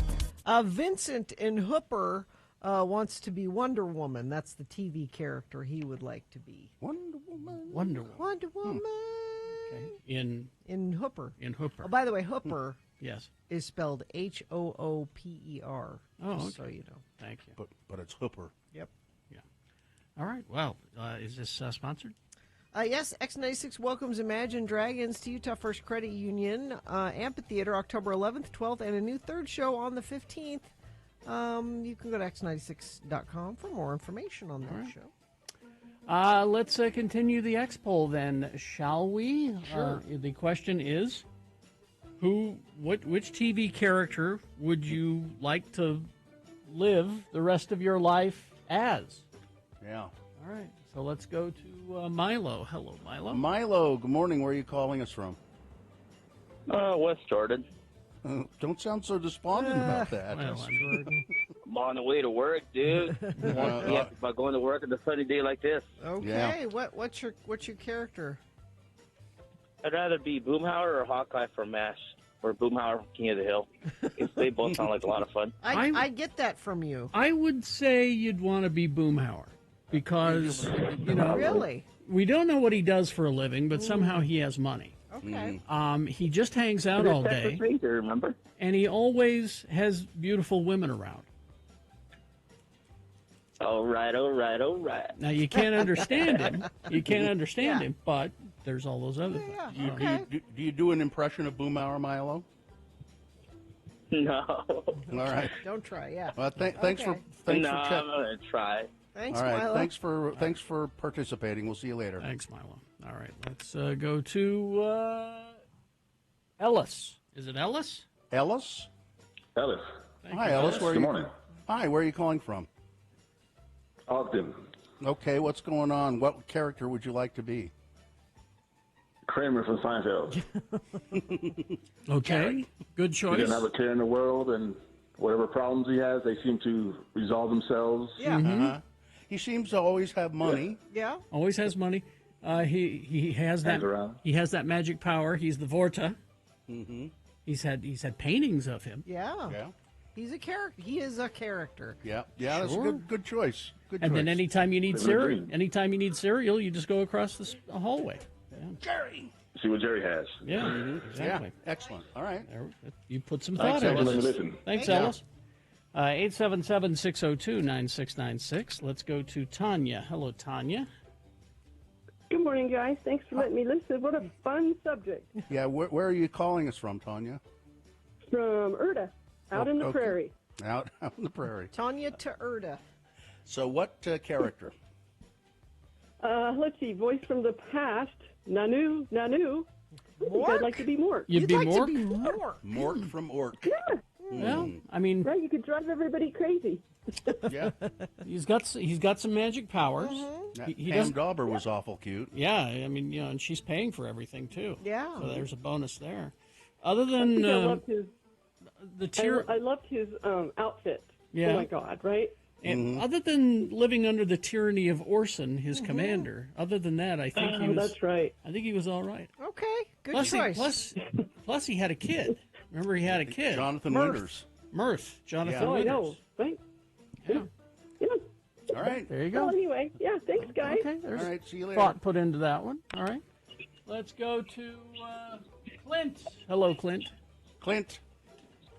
Hello. Which character would you like to be? I would like to be Mitch from Baywatch. God. You'd Now- have to save lives, though. Now, that's Hasselhoff, right? Because you get to be on the beach all day, you get to help save crimes that the police should be doing. You always have money for some reason. You always have good fun and lots of friends. Okay. Good-looking women around you all the time. Mm-hmm. Yeah. I like that. You help the police solve crimes or help solve crimes that the police should be doing. They should be doing your job but they for don't. you. Yeah. All right. Thank you. Yeah. All right. Well, there you go. I've been listening to you guys for a long time, so thank you. Thank you, thank Clint. you. All right. We should put some thought into that, Clint. I Yeah. like that. I would like to be the judge from The Good Place. That's I can't think of her name right now. Maya Rudolph. Oh yeah. River Song from Doctor Who. She's a time traveling archaeologist. Yes, please. Okay. Alex Kingston, right? I think so. Is that who that was? Yeah. She was beautiful. Wonder Woman. She's a badass with her own jet. Okay. John Aston in any role. Well, that's not a character. That's not a character. We're looking That'd for be- a character. You have to be Gomez. And- Yeah, you'd want to be Gomez if Yeah. you were going to be in him. You wouldn't want to be that also ran Riddler that he was on Batman. Lance from Vineyard says Ron Swanson from Parks and Rec. Yeah. A manly man. Indeed. Let's see. Captain Caveman, the old Hanna-Barbera cartoon. Out of any character, that's who you'd want to be? He was the original Honey Badger. Okay, all right. I would be Scott Michael from The Office or April Lungate from Parks and Rec. Michael Scott? Michael Scott, that's what you mean. Yeah. Or April. Oh, from Parks and Rec. Dick Van Dyke from The Dick Van Dyke Show. Getting paid to write comedy and coming home to probably the most gorgeous wife at that time. Yeah, Mary Okay. Tyler Moore. She was really pretty. Keep getting Karen from Will and Grace, getting a lot of that. Mm-hmm. Let's see. Molly Novak from Loot. That's also. I don't know that. I just said her name. Maya Rudolph. Thank Yeah. you. I want to be Roger Sterling from Mad Men. All I would have to do is wine and dine clients, drink at work. Oh, and have an affair with Joan. There you go. He was so mean to her. Well, She she loved him. showed him at the end. Yeah. Speed Racer. Just drive fast. He got a monkey. Oh, okay. He's got a monkey, and well. they hide in the trunk of the Mach 5. More Kramer from Seinfeld. Picking ducks. Scrooge McDuck is the correct answer. Well, this he's got person some says money, here, yeah. because he's wealthy. Yeah. Yeah, you wouldn't want to be Huey, Dewey, or Louie. No. The $6 Million Man. Okay. You want to run fast and pick up logs? Oh, but you're fighting Bigfoot all the I'm gonna time. pick up a log. You just picked that log up. That was the toy. That was the. See, toy. I'd want to be Bionic Woman. She could rip a phone book in half. Just because you need to do that. You're thinking. Yeah. You are thinking. Let's see. I'm a little late. Ron Swanson, but only if I could live as him at the beginning. Live as him beginning at the end of the series once the Tammies are all out of the picture. Oh, okay. That's very Yeah, he was pretty tormented by the Tammies. Another Samantha from Bewitched. Oh, now here's one. Q from Star Trek The Next Generation. Now you're talking. Let's go to B. Hello, B. Hi, thanks for letting me listen. Thank you. Mm-hmm. So, I would be Della Street from Perry Mason. How come? Yeah. Yeah. First of all, she always was dressed to the nines. Yep. She, she and Paul were probably hooking up on the side. Yeah, Paul Drake, the And detective, Perry- yeah. Yes. And then Perry was always taking her out to steak dinners. Oh, okay. Yeah. Well, now when you say Della Street from Perry Mason, do you mean the original classic Perry Mason or this new series that was on a few years ago? It only was two. Well, the original. The original, Yeah, okay. the original. Although I do enjoy the new series, it's a good one. I think it's really good, but of course Della's a lesbian in this one. Oh yeah, Right, and I wouldn't be opposed to that either. She had hot girlfriends. Okay. That is true. You are open to this Either character way. in any way. There's your Radio from Hell listener right there. Exactly. You know, that's a Radio from Hell listener. Exactly. Excellent. Silly X-Pole, do something that would be realistic. What? Come on, whenever we do something that's realistic, you complain that we're too serious, all right? So shut up. Something real. Get your own radio show. And on that note, I'm unleashing Dawn on you. How about that? Hey, Dawn. You'll pay now. Dawn? I am Cosmo Kramer, Carrie. Okay. That's who you'd like I to have be. embraced my name. The only two jobs I've ever had is Calvin Klein underwear and a stand-in on Woody Allen movie. But I got lots of money. All right. Thanks, Dawn. There you go, Dawn. See, you made me unleash Dawn. I didn't understand what he was I talking don't know. about. He was just kind of doing a thing. I don't know. All right. Traffic. Friend of the program says slowage I-215, I-15 South Interchange. At least 10 cars pulled over on the right shoulder with flat tires. So there must be some debris or pothole or something causing issues. Thank you for sending that in at 33986. Rocky Mountain Power says they're aware of a power outage going into Tooele area affecting about 3,000 customers. They've dispatched crews to investigate and make repairs. They estimate power to be restored by 11 a.m. That's hard when it's so hot. Hope they get that done quickly. Crash I-15 southbound near 4th North in Spanish Fork. Construction vehicle hit a passenger car, which sent it off to the right side of the road onto the railroad tracks. Only minor injuries reported, but is causing some slowage through that area. Save big this summer during the Living Spaces 4th of July event. Well, you'll find season's best deals for your entire home. Enjoy fast, free shipping. You can start celebrating now at Living Spaces. And a texter reminds us that, Dawn, you wouldn't be Kramer, you'd be Creed from The Office. Yeah, more of a Creed vibe. More of a Creed vibe from you. All right, Beat Gina coming up after these messages and a song. It's easy to play, easy to win the prize. What is the prize? Tickets to see Imagine Dragons. They have added a third show. So they're going to be at Utah First Credit Union Amphitheater October 11th, 12th, and the 15th. So this is, I believe, tickets to that shirt. All right, so Imagine Dragons tickets playing Beat Gina. The subject today of the trivia, Labyrinth trivia, because the movie was released on this day in 1986. So yes, we're talking about the David Bowie version. Labyrinth. Okay. Muppets. There's Muppets. Yes. So get ready to call, play, and win. 877-602-9696 is the number to call. Get in line to play Beat Gina after these messages and a song. Listen. You had a list, Gina? Oh, wait a minute. I thought you said not to do it. I know. Well, I thought was you had something else. I was looking for it, and I can't find it. No. Well, then I guess we're going I mean, you went as far as to say not only don't do it, but don't do it until next year. Don't do it until next year. But now I can't find. But now I can't find the one. Okay. It was 100 things to do in Utah. Well, keep looking, because if not, you're going to get... It's Radio from Hell with another list, because people love a good list. X96. If you don't find it quick, you're going to get 29 Irish side dishes that beat boiled cabbage every time. If you don't find fine, it... fine. You do that, but you wouldn't let me do the 20 sauces that can improve any meal list. And I do have to say, look at what you're going up against. Boiled cabbage. Is it hard to beat boiled cabbage? Grilled cabbage is good. Well, that's not what But the that's list is. not what the This list is boiled cabbage. And I'm here to tell you that anything beats boiled cabbage. I like boiled cabbage sometimes. Okay, Bill, if you don't find it... I'm not seeing it. Well, okay. I don't know what happened to it. Okay, number one, Cole Cannon.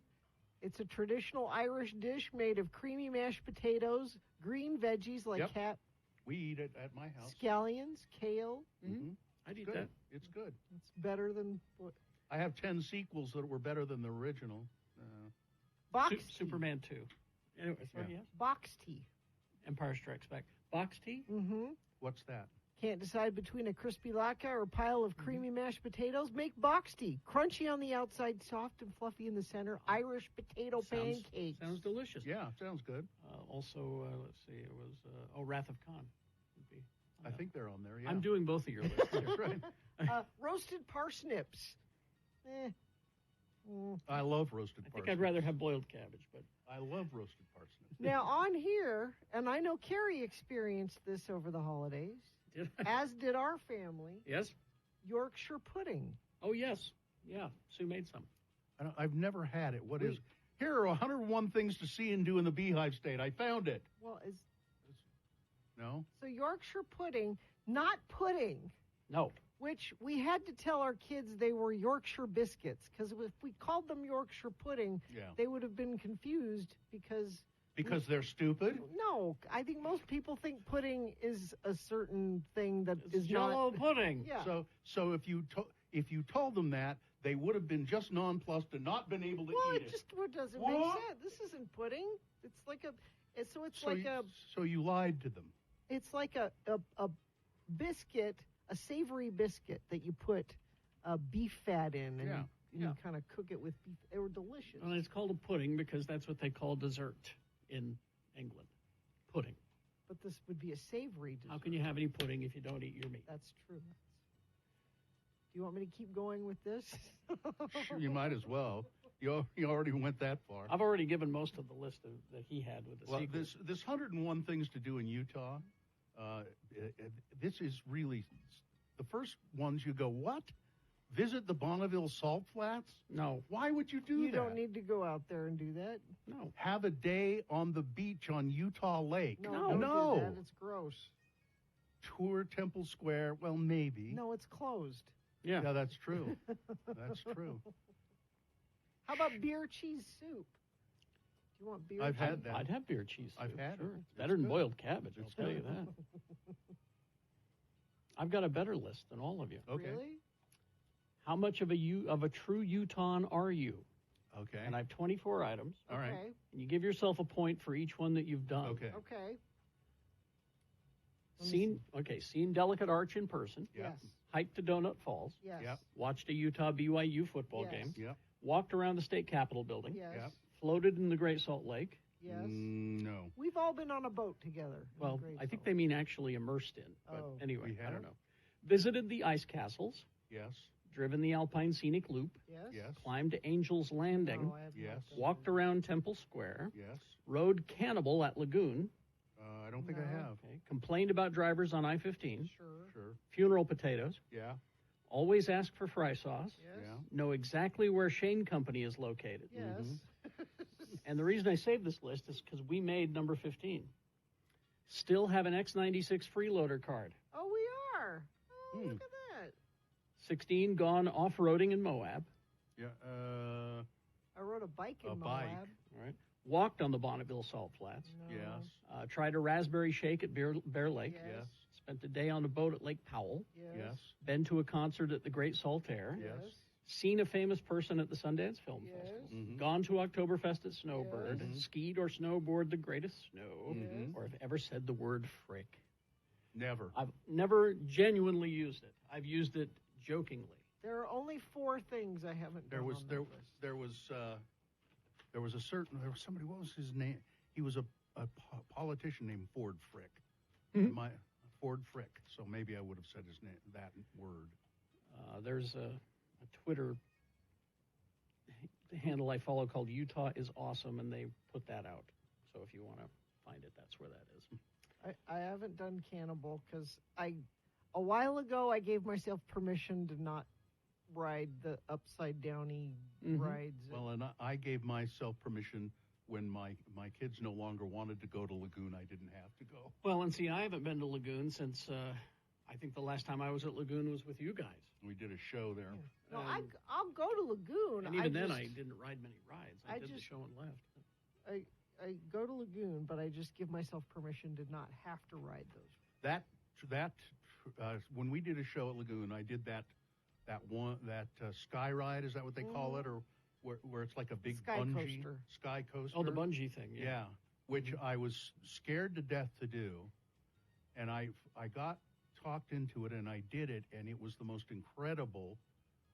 It really felt like you were flying. Then you need to watch Saturday Night Live. There's a whole sketch about that. About bungee? That just happened this weekend. Okay. Kenan I'll Thompson and a bunch of people, and the gag is that Kenan Thompson wants everybody to go. Come on, everybody. And everyone's like, I don't know. He says, come on, I was in the Air Force. Yeah. This is no big deal. And then he gets in it and passes out. Yeah. And then he... And the gag is it's just him moving, passed out. Yeah. It's a sight gag. But then he says, "But you were in the Air Force. I just painted the planes." But, very funny. All right. Anyway, so that was like several lists. That was like a list overload. It sure was. We hope you'd enjoyed another list with Radio from Hell on X96.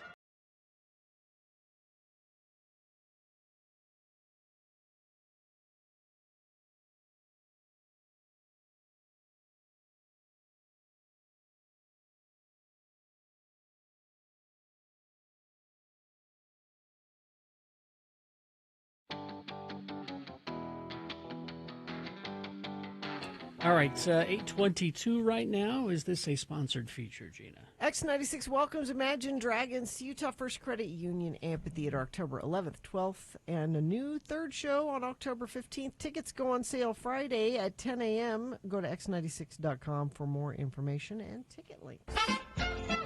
Well, imagine you could be only one game show character for the rest of your life. Would you choose Gina Barberi, the character in Beat Gina? I'm not sure I would. I'm your announcer, Johnny Ola, for Armor Hot Dogs. Hot dogs. Armor Hot Dogs. What kind of kids eat Armor Hot Dogs? The fat kids? Skinny kids? Kids who climb on rocks? Tough kids? Sissy kids? Even kids with chicken pox love hot dogs. Armor Hot Dogs. The dog kids love to bite. And now, ladies and gentlemen, very dramatic. The hot dog of radio announcers and MC hosts, your host, Kerry Jackson. Thank you, Johnny Ola. All right. Randomizer has picked your contestant, Gina. You'll be playing against, looks like Alan today. Hi, Alan. Are you there, Alan? Yes, I'm here. All right, Alan, we're going to toss a coin to see who goes first. It will give you the advantage in the game. If you call it correctly, heads or tails. Go ahead. I will call tails. All right, let's see what happens. It is tails, Gina Barber. All right.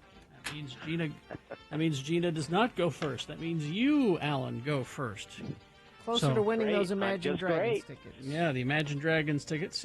So it's multiple choice pop culture trivia. The first question is for you to answer on your own.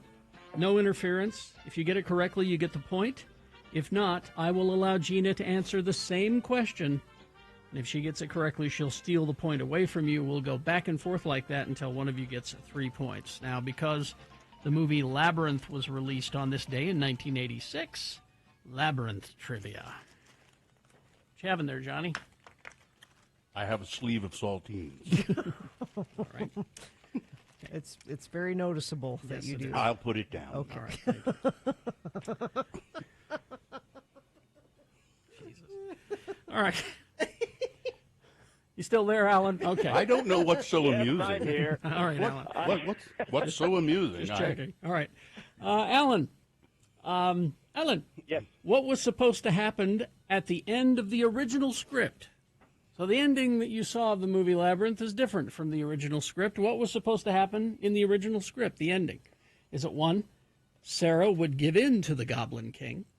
Is it 2, Sarah shoots the scuba tank that was inside the Goblin King's mouth, causing an explosion? 3, Sarah fires 2 proton torpedoes into the small thermal exhaust port right below the main port? Or 4, Sarah punching Jareth and berating him into submission, at which point his appearance reverts to that of a small goblin and he runs away? We'll go with number 1. Number 1, huh? Well, I'm afraid not.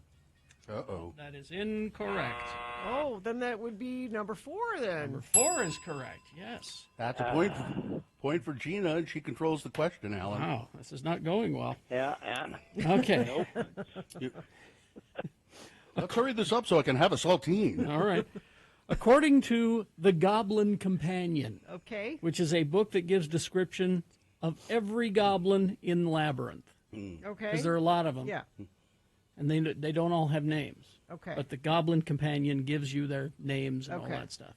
The junk lady who carries everything on her back is named what? Okay. Is it 1, Marjorie Taylor Greene? Yes. Is it 2, Sarah? Is it 3, Agnes? Or 4, Mrs. Alito? Is it Agnes? Agnes. That's 2 for Gina and none for you, Alan. But you I do would have control got that one wrong, too. All right. You do control the question, so let's see what you do here. Alan, what does Sarah use to break through the glass of the ballroom scene? Is it 1, a candlestick? Is it 2, the power of Grayskull? 3, a chair? Or 4, her own sense of self-satisfaction? A chair. Chair is correct. Okay. There's a point. You're 1 in there, Alan. But Gina does control the question. If she gets this, you lose. All right. What special power does Ludo have? What special power does the character Ludo have? Is it 1, he can make anyone his friend? Is it 2, when a problem comes along, he can whip it before the cream sets out too long? Is it 3, he's for the money, he's for the show, Ludo's a-waiting for the go, oh, Ludo? Oh. Or is it 4, he can call rocks for help? He can call rocks for help. Very good. Gina wins the game. Wow. Oh, man. I know. Sort of anticlimactic, I'm wasn't it? sorry. Kind of a trouncing there, yeah. I'm not fine anymore. I'm Oh. not fine. Would it make you fine if, even though I beat you, I gave you these tickets to Imagine Dragons anyway? Would Oh. that make Oh. things better? Yes, I'd be afraid to go home, though, because my daughter would go crazy nuts, and I don't know if I could be around that. I think you can Well, handle it. I think You know, you can handle chances All are right. chances are she didn't hear this, so don't tell her. There we go. All right, hang on the line, and we'll tell you how to get this. Listen, I've got a sleeve of saltines to it. All right, news brought to you by. Step into a world where dinosaurs ruled the earth and witness the power and majesty of the mighty Tyrannosaurus Rex. T-Rex 3D brings ancient giants to life as you're transported to a world where danger lurks around every corner. Visit clarkplanetarium.org for showtime. Bill Gates' daughter, her name is Phoebe, Phoebe Gates. has Wait finally... a minute. Phoebe Gates, really? They would What? just Phoebe Cates. It's I'm not waiting. close to Phoebe Cates. Phoebe Why Cates? would they? I don't- do I that? Oh, Phoebe Cates, Yeah. the actress. I don't... Never mind. I I'm don't sorry. believe, Gina, I don't believe it occurred to them. It should have. It didn't. I don't know why it should. Check with us before It you didn't, name your kids. It wouldn't have occurred to me. Phoebe finally confirmed that she's dating Paul McCartney's grandson. Let's see if you have a problem with this name, I don't know. Barbary. Let's see. What is it? Arthur Donald. No, that's fine. We have so much in common. We've both never had jobs. We 8 both months never after- needed jobs. Yeah. 8 months after sparking romance rumors, the 21-year-old referred to Donald as her boyfriend. He's my While boyfriend. documenting her Stanford University graduation. No, that's not. She's no slouch. Nope. Stanford. That's. My boyfriend, Arthur, giving me a lift post-ceremony, she wrote alongside a sweet snap of her beau carrying her on his back on Friday. She shared another shot with Donald, noting that her partner cleans up very well. He cleans up nicely, doesn't he?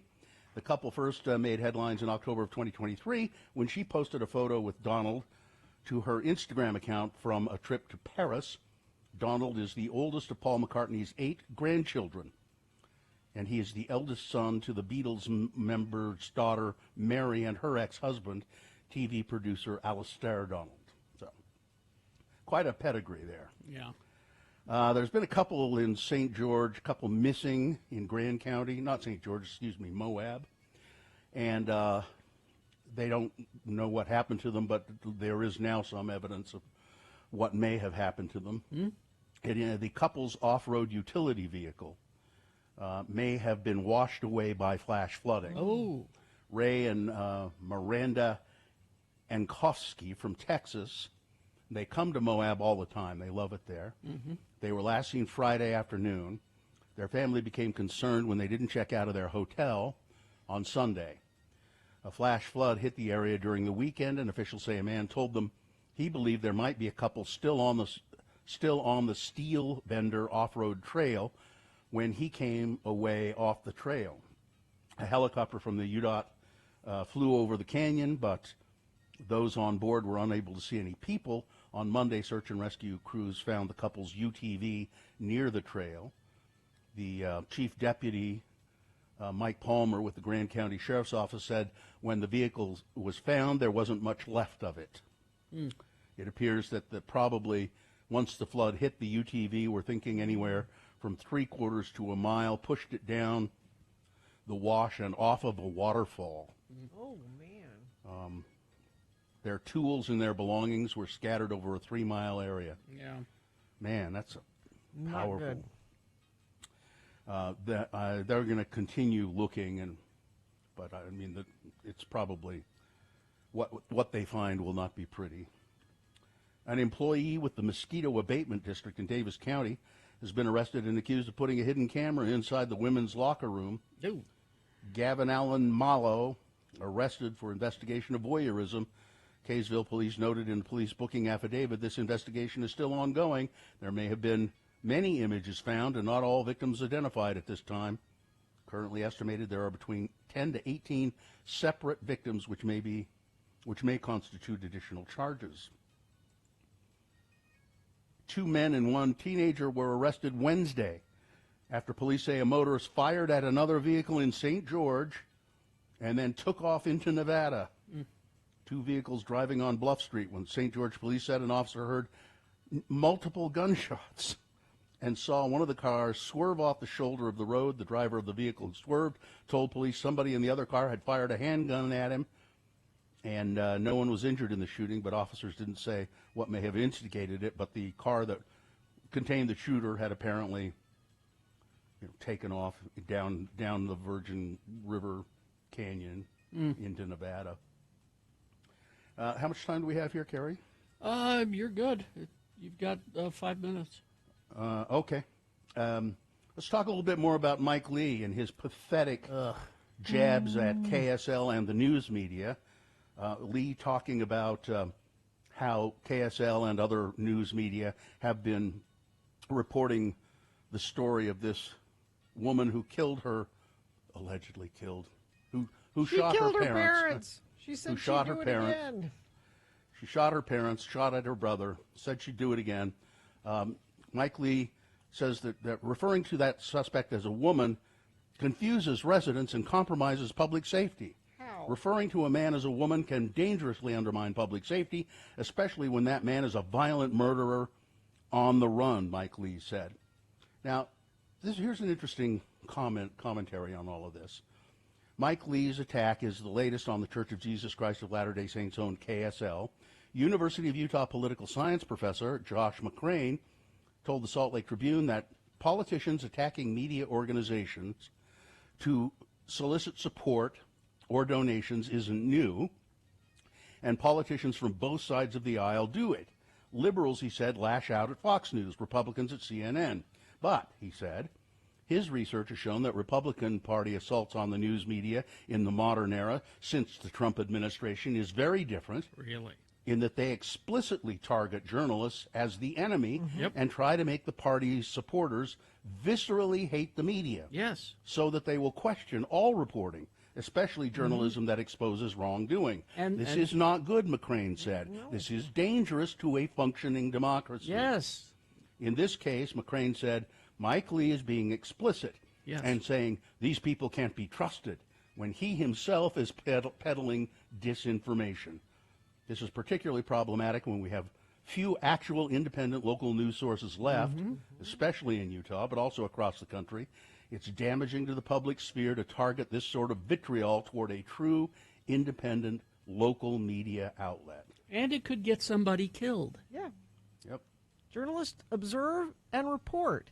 If you don't like what they're reporting, that doesn't mean it's not true or didn't happen. Yeah. An entire chapter of the Hells Angels was arrested on kidnapping and robbery and assault charges. The entire chapter has been arrested on various charges. 6 members of the Bakersfield Hells Angels unit, including its president and vice president, were arrested. A 7th was already in custody as a result of a joint investigation by the sheriffs and California Highway Patrol and the Bureau of Alcohol, Tobacco, Firearms, and Explosives. Those arrested ranged in age from 31 to 57 years old. They arrested the entire chapter of a Hells Angels club. And finally, let's see, where do we want to...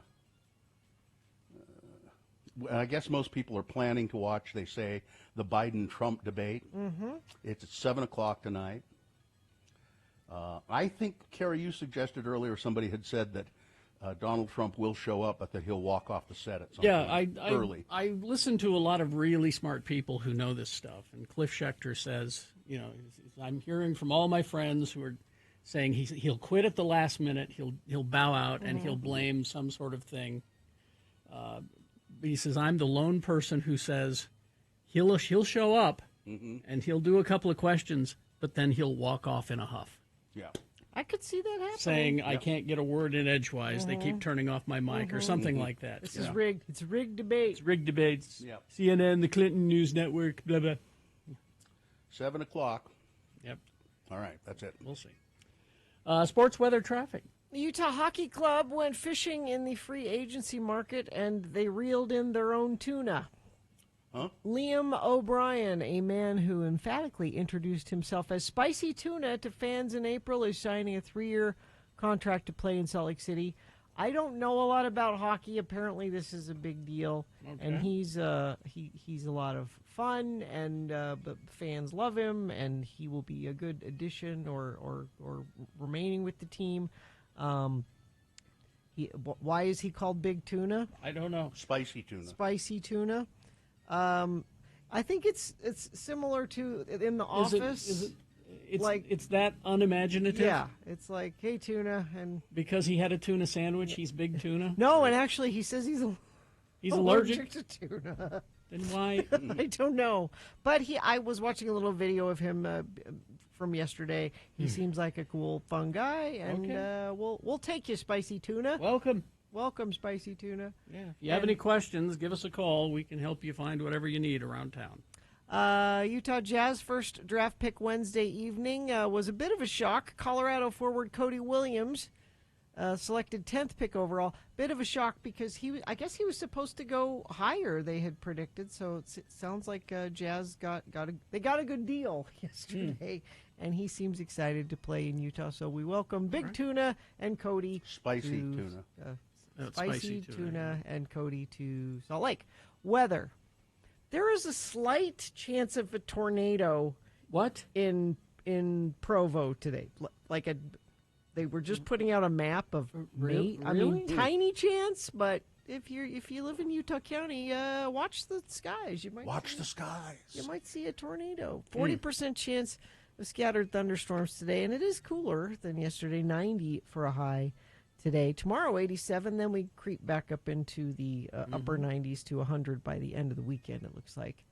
Traffic, massive slowdown southbound I-15. This is around Fashion Place Mall. I think this is what our friend of the program was texting in about, that a bunch of cars were off the side of the road with flat tires. Don't know if that's like debris in the road or a big pothole or something, but it is causing huge slowage through there. We also have stalled vehicle westbound SR201 Redwood on-ramp. And tow truck is now on the scene of that crash southbound I-15 in Spanish Fork. This will be a feat to pull the car off the railroad tracks, through the trees, and up the hill where that accident happened earlier. This is around 4th North on I-15 southbound in Spanish Fork. And whatever you're seeing on the roads, please text us. Let us know, 33986. Save big this summer during the Living Spaces 4th of July event, where you'll find the season's best deals for your entire home. Enjoy fast, free shipping so you can start celebrating now at Living Spaces. All right. Well, now we're confused. Apparently his Instagram says Big Tuna, but then in a video he says Spicy Tuna. Spicy Tuna. It's all tuna. It's confusing. All right. Well, we'll take a break. We'll be back. Gerke is on his way. Stand by. We got a few minutes here. How was your trip to California, Gina? Yeah, I took my daughter Jonesy to California with one of her friends to see this performer Rule, who I didn't know anything about. Ruel. Yes. And performed at the Shrine Expo Hall on the USC campus. And the hall reminded me of Saltaire. Oh, really? Same size, same shape, same setup there. Okay. And it was packed. Of course. But it's a standing show. There are no chairs there. Oh, okay. Which is a problem for remain seated Gina Barberi. Yes. So go with her friend, and they found a place in the crowd where they wanted to stand. Mm-hmm. And he is like this positive, you should be nice to yourself, and like all of his songs are very, uplifting and inclusive, and you know what? Now that you say that, it doesn't surprise me because knowing your daughter, he's the non-Mormon David Archuleta. I mean, this you would have thought it was the Beatles, the way these girls were screaming and crying, and they love Rule. He's just nice, a nice boy. So did you do what you said you were going to do, and that is stand at the back of the room with the parents? So I stayed with her for a bit, and it's weird going to a show where you don't know any of the music at all. Yeah. And it's 4 or 5 songs in. I'm like, how does he have all these? He did 17 or 18 songs. I'm like, this is nice, but it all sounds alike. So I wandered to the back where the parents were. Actually, speaking of parents, when we were going into the venue, they were checking people, and they were saying to people, no vape pens, no smoke, no alcohol, and they were checking everybody as they came in, and the girls went ahead of me, and they said that to them, no smoke, no vape, no, and then they saw me, and they're like, oh, you're here with your mom, have a good time. And I'm like, am I so obviously the mom? So this would have in this crowd, yeah. This would not have been the venue. Yesterday, I was out and about. Day before yesterday, I was out and about and received 3 or 4 comments on the shirt I was wearing, which said, and they were all positive, keep music evil. You've seen me wear that shirt. Mm-hmm. This would not have been the venue for me to be wearing that shirt. No. Or would it have been? No. But I lucked out. So I went to the bathroom, and in the bathroom, there was a folding chair. Just sitting there. Waiting for you. Did it say Gina on it somewhere? It kind of did. That's why you went to the bathroom. You heard the chair calling your name. Gina, I'm in here. Come in here. Mr. Scott, beam me down a chair. So you removed the chair? I just left it. I sat in the bathroom in the folding chair. Well, I would have taken the for chair a couple of songs. Not very long. You didn't take the folding chair out? No, because then I didn't want security to be like, hey, this is a no folding chair. Because that's weirder to me that you're sitting in the bathroom on a folding chair. That's really weird. That's, to me, that's... I don't know anybody there. Yeah, which just a couple of songs. All right. I didn't need to hear all 18 songs. We need to do something that will get Gina in trouble someday. Because you've never really been in trouble. Why do you want me to get in trouble? Everybody needs to get in trouble at least once. But it's not fun getting in trouble. Well, it's not fun at the time, but it's great stories afterwards, and you don't have any of those. I just told a great one. I sat on a folding chair in a bathroom. That's fun. Yeah, that's exciting. No one else did that at the show. I'm the only person there. That's an adventure, That's Dina. living outside. I'll tell you know how I feel about bathrooms. I'm not super comfortable there in public bathrooms. Boy, that was really... a dangerous thing to sit in the bathroom.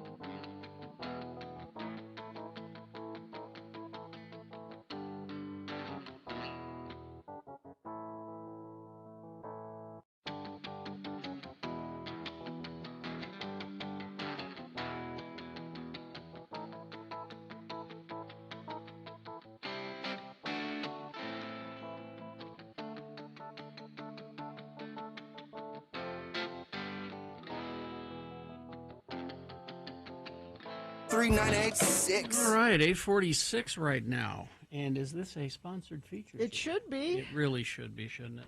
Who's that journalist? The pickle guy. Gurky. Gurky. Radio from Hell on X96. Robert Gurky, columnist for the Salt Lake Tribune, in the studio. Good morning, Mr. Gurky. Good morning. How are you? Don't ask Bill how he sorry, is. Bill. Don't ask Bill. Let's, hey Bob, let's get right into the election. So we were talking this morning about the convention and signature that the Republicans, do, and the Republicans that get on the ballot from the convention are usually awfully conservative and crazy. So, and then the ones that get the signatures seem to do better, and they end up winning. How can we fix this? How can it be fixed? You're right. I think this is the most interesting story to come out of the Tuesday election results. And I asked Governor Cox about it on Tuesday night, and because if you remember, he came out, he got about a third of the vote in the convention, and for an incumbent, that's pretty shocking. I mean, we had Bob Bennett in 2010 and Olene Walker in 2004, but the incumbents usually get at least that 40% threshold. Gary Herbert finished second, Mitt Romney finished second, but they went on to win the primaries. But to go from 33% to 55%, I think he's at 56%, something like that in the primary, it shows you that the convention delegates don't actually represent the people who that they're supposed to be representing, the Republican voters. So how do you fix that? And Governor Cox said that. It said as much Tuesday when I asked him about it. He said it's not a representative process, and it's unfortunate, and it's going to take some self-reflection and assessment. Derek Brown, same thing, right? He finished last in the Attorney General's race in the convention. Ended up winning the primary by about 12 points. A pretty sound showing. He said the problem that they have is that they only had 9% of Republicans who came out to the caucus night to elect the delegates. So how do the Republicans have to fix this themselves? And how do they do that? So yes and no. They can fix it themselves, or they can try to fix it themselves. And Derek said, you need more people coming out, and that means removing some of the barriers of entry, right? There you go. So if you go to these caucus nights, they're kind of a circus, right? They're a little exclusive if you're not, used to the process. It's one night, and so if you have anything else going on, we talked about this back on caucus night. If you have anything else going on, a kid's soccer game or a doctor's appointment, or you have a job, or you can't get to the caucus meeting, or you don't want to go to the caucus meeting, right? Yeah.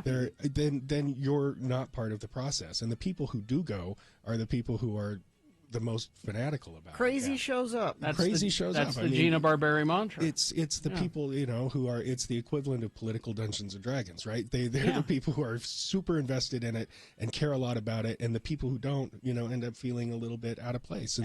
And these people that do show up, the crazy, they think that they represent the entire party. Their attitudes are the same as everyone else in the entire party, which it is clearly not. Or they should represent the entire party. That's what I've been seeing on social media, is the people who are saying that we need to get rid of the signature path. We need to, rely more on conventions, because they're the ones who hold the keys to the kingdom, right? They're the ones who have all the answers.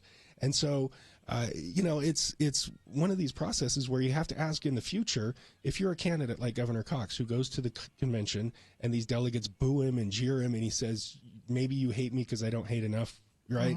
And then you go win the primary. Well, next time, why are you going to the convention? Yeah, so why don't the people see that? Why don't those crazies see that? Well, and there's been some talk in some circles, not just of the Republican Party, but just in some political circles, about doing away with the convention path and requiring everybody, lower the signature threshold, so everybody who wants to get on the ballot can get on the ballot. Yep. And then let the primaries decide. I don't know. I heard the head of the Republican Party here in Utah yesterday.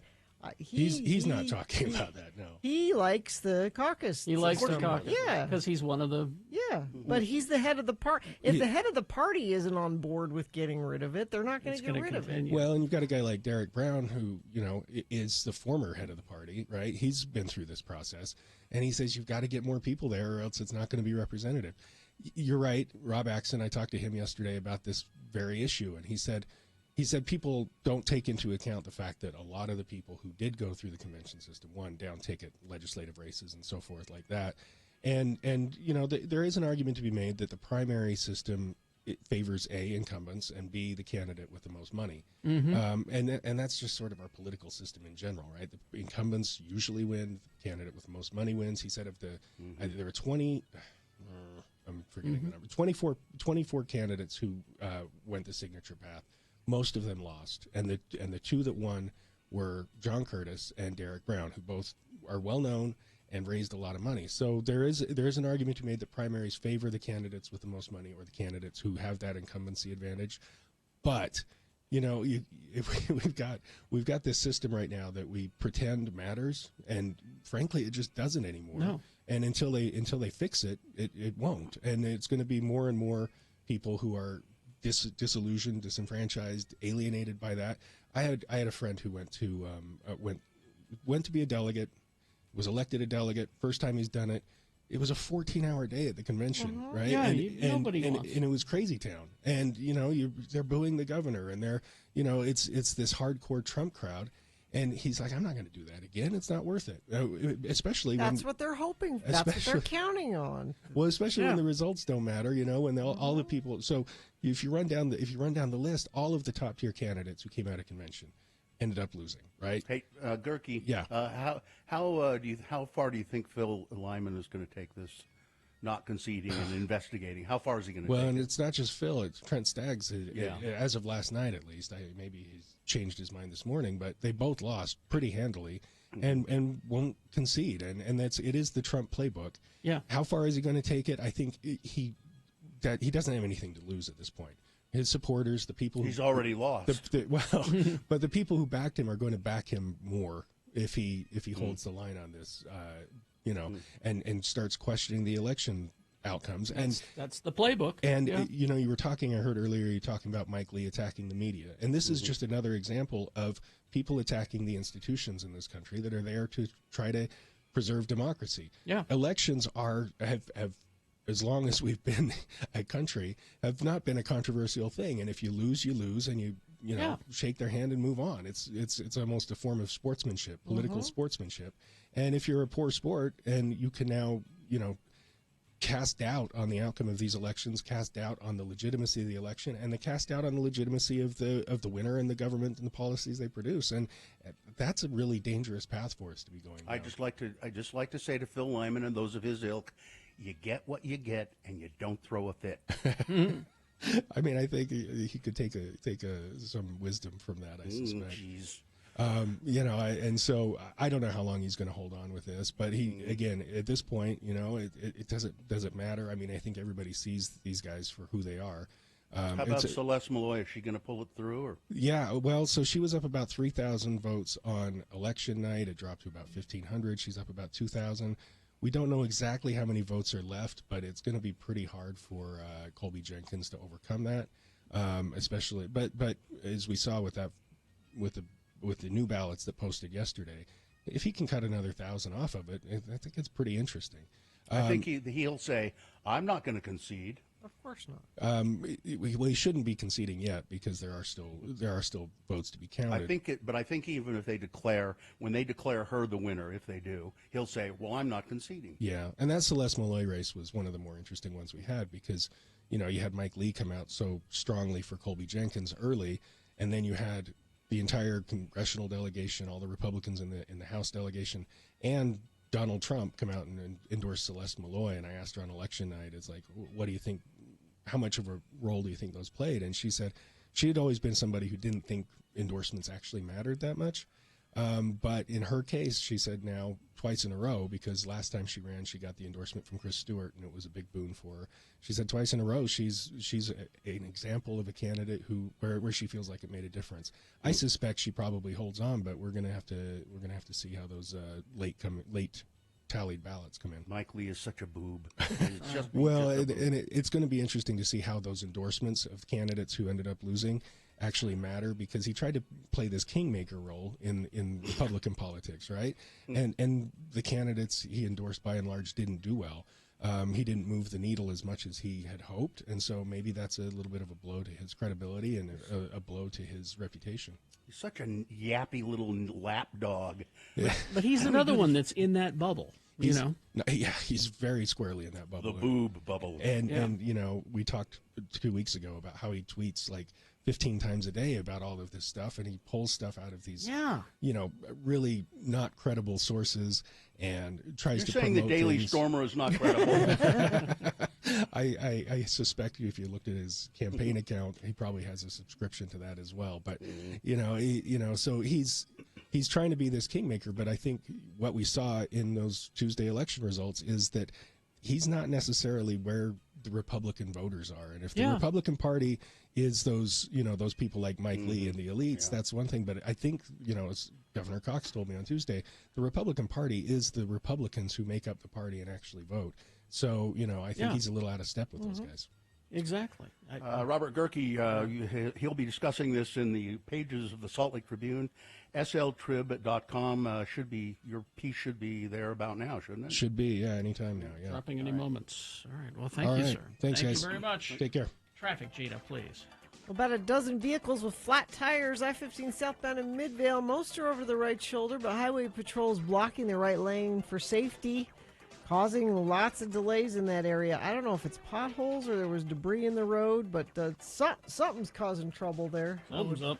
Avoid that area if you can. I wasn't over there. Bill hasn't gone anywhere. No.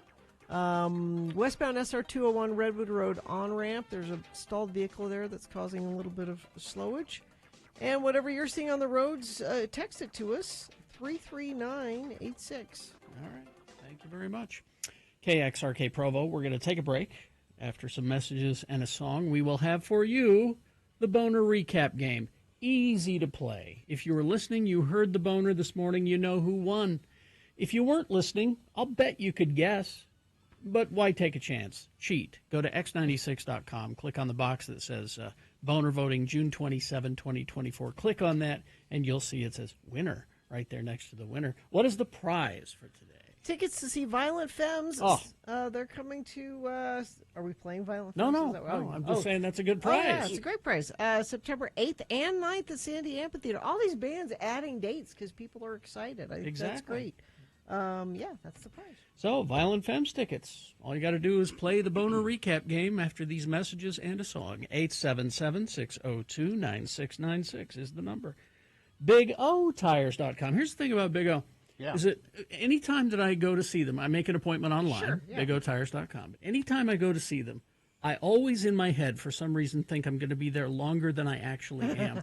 They are fast down there. Mm-hmm. I'm amazed at how, and the one I go to, it's a rather small Big O, and but they pump cars through there, change tires, change oil, alignments, all of that stuff. Just they know what they're doing. They got the sale going on, the Star Stripes and Savings Sale. It's $120 on select sets of in-stock tires now through July 7th. They also have a deal going on to get your AC fixed. Get $10 off any AC service now through June 30th. Big O Tires is your one really true one-stop shop for automotive repair. They do all the things you need, and they have financing available as well because they know that service and tires can be an unexpected expense. So find the Big O Tire store near you. It's simple. Just go to bigotires.com.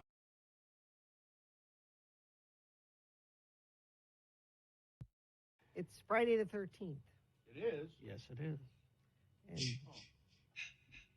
I wondered why that noise kept happening. what noise? I don't hear a noise. That noise. Oh. So it's time to check out some superstitions and find out why people believe them. What the backstory of superstitions. All right. Okay. I have a list. It's a list, really. Well, it is a list? I mean, I Okay. don't know if you want to make it official or Well, not. I mean, if it's a list. If it's a list, you have to. We kind of have to. I know people love a good list. All right. It's Radio from Hell with another list, because people love a good list. X96. Superstitions and where they come from. Throwing salt over your shoulder. I know. It's the Last Supper. Well, so common superstition is that spilling salt brings bad luck. However, if you pick up something that's spilled and throw it over your left shoulder, it reverses the curse. Now, why that? And why the left shoulder? I never knew this. I knew what Bill said, but I didn't know it was this specific. So ancient Romans believed Throwing salt over one's left shoulder wards off the devil, who apparently hangs out on your left shoulder. You know how you have the devil on one and the angel on the other? Oh, the Devil's left always on the left. Devil's always on the left. Yeah. Did you know that? Yeah.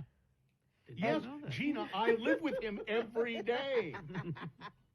And apparently the throwing the salt Yeah. over your left shoulder hits the devil in the face and he can't see. If you look at the famous pictures of the Last Supper, the famous paintings, I think it's Da Vinci. Yeah. There's at one place on the table, someone has knocked over. Well, not just someone, Bill. Well, Judas. Yeah. Has knocked over a salt cellar.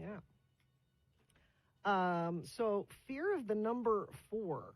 I didn't know there was. I didn't know you were afraid of the number 4. Well, just like the Western aversion to the number 13, in East Asian countries, China, Korea, Taiwan, and Japan, the number 4 is unlucky. Oh, those countries don't count. In China, the reason behind the superstition is the sound of the number sounds like the Chinese word for death. So that makes me want to know what that word is. It's 4. And in Korea and Japan, the word for number 4 and the word for death is the same word. the same. That's weird. Not weird. You'd think they'd change that. I mean, couldn't somebody just change it? Can we call it something Let's else? not do that anymore. Rabbit, rabbit. Rabbit. Now, that's something that Jeff Weiss used to do on his Twitter feed. The first of the month, he would put the words rabbit, rabbit. Oh, I've heard of people. So- yeah, It's but I supposed don't to know be for what that luck or is. something like that. So if you're running short on luck and desperately want to magnify your quota, if you say rabbit, rabbit, the first things out of your mouth on the first day of the month, you get some extra luck because rabbits have extra luck. I don't know why. They don't seem that lucky. No, Lucky Rabbit's foot wasn't so damn lucky for the rabbit. Yeah. was it? I've always heard the lucky rabbits, and I'm like, they don't seem lucky to me. No. In Portugal, if you walk backwards, it's an invitation to the devil. If you walk backwards. Yeah. Sure, I knew that. Why? It says you're showing where you live or which way you're going. Huh? That one doesn't make any sense. That's just, yeah. In Japan, when visiting the graves of loved ones, people tuck their thumbs when they're inside the cemetery. Okay. Mm-hmm. I guess the word thumb means parent figure in Japanese, and tucking your thumbs indicates protecting one's parents from death. Again, couldn't we change that? So I'm going to have my kids protect their thumbs from now on. From knocking on wood. Now that I thought was, you did that so that there's elves or somebody that can't hear. The brownies. Yeah, the brownies. When you knock on the wood, they can't hear what you're talking about or something. Yeah. Because What if is you it? say something, That's what it is. They're then- brownies. Then they're listening, then and they'll go mess up whatever. Like if you like, oh, I really hope my team wins the game. Knock on wood. You don't want the brownies to go mess it up so they lose. Yeah. Russians believe that wishing someone a day before their actual birthday, happy birthday, brings bad luck. You can only wish happy birthday on the day. But Okay. this is in Russia, so. Damn right it's not. Oh, this is handy information. Lemon and chilies ward off evil. And I like both of those things. If you string 7 chilies with a lemon and hang it outside your home, it'll stop evil spirits or bad omens from entering your home. You can also string them on your vehicles and bicycles. This is a Hindu legend. The goddess of misfortune enjoys eating sour and spicy food. So if she comes near your home and encounters lemon and chilies, she'll get stuck there just enjoying the lemon and chilies, and she won't come in your home Yeah, okay. and have mischief. That makes perfect sense to me. Yeah. Doesn't it? Mm-hmm. Let's see. And finally, this one, yellow flowers. Okay. Flowers are associated with expressions of different forms of emotions. Of course, red roses express love, white for Yes. peace. But in Russia, giving yellow flowers of any kind, doesn't matter the kind of flower, it's inappropriate.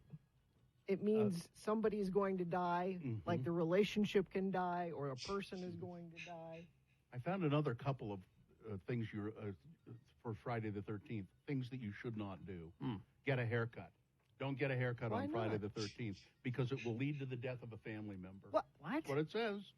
Crossing your eyes. Don't cross your eyes on Friday the 13th. Well, they'll stay that They'll way. get stuck that way. Holding hands under a full moon. That's the perfect time to hold Legends hands. say it leads to distrust. Oh, no. Eating a jawbreaker. You might choke on it if you do it on the... Well, that's just practical. Anytime, yeah. Stepping on a crack. Well, you break your mother's back. Staring at an owl through a window. What? Some say this is a sign that death is looming nearby. So we need to ask Frank Christ about some. These are all ridiculous. Well, yeah. I mean, it's like you get warts from peeing in the road. You know? No, that one's true. That's styes. Styes. That's right, styes. You get warts from kissing frogs. Frogs, That's yeah, when you yeah. get warts. And the way to get rid of warts, and I believe my mother actually did this one time. You cut a potato in half, and you rub the cut potato on the wart, and then you bury it. You bury it? Yeah. And Your mother did it'll that make. one? I think so. Because when you're saying I think, rub the potato on it, I think, well, maybe there's something about. I think I think it was. She did it kind of as a joke, but it is an old wives' tale that's how you get rid of warts. Amanda in the chat room is just flaunting and just daring things to happen. Right. I just cross my eyes and they're fine. Amanda, be careful. Be careful. Black cats, of course, walking under a ladder. Don't open an umbrella indoors. Bad luck will rain down on you, it says. Which is great for Trump because, oh, no, wait, he can't close them. Yeah, he just leaves them He outside. just leaves them outside. Yeah. Yeah, you take care of that. Yeah, these are all really stupid. Yeah. But still, most buildings. But don't you do most tall buildings do not have a 13th floor. No, I don't do. But don't you do some of them kind of reflexively? No. Like knock on wood. You don't ever do that? No. Or throw No. salt over you? You never throw salt over your shoulder? No. It's a waste of good salt. No, I do not.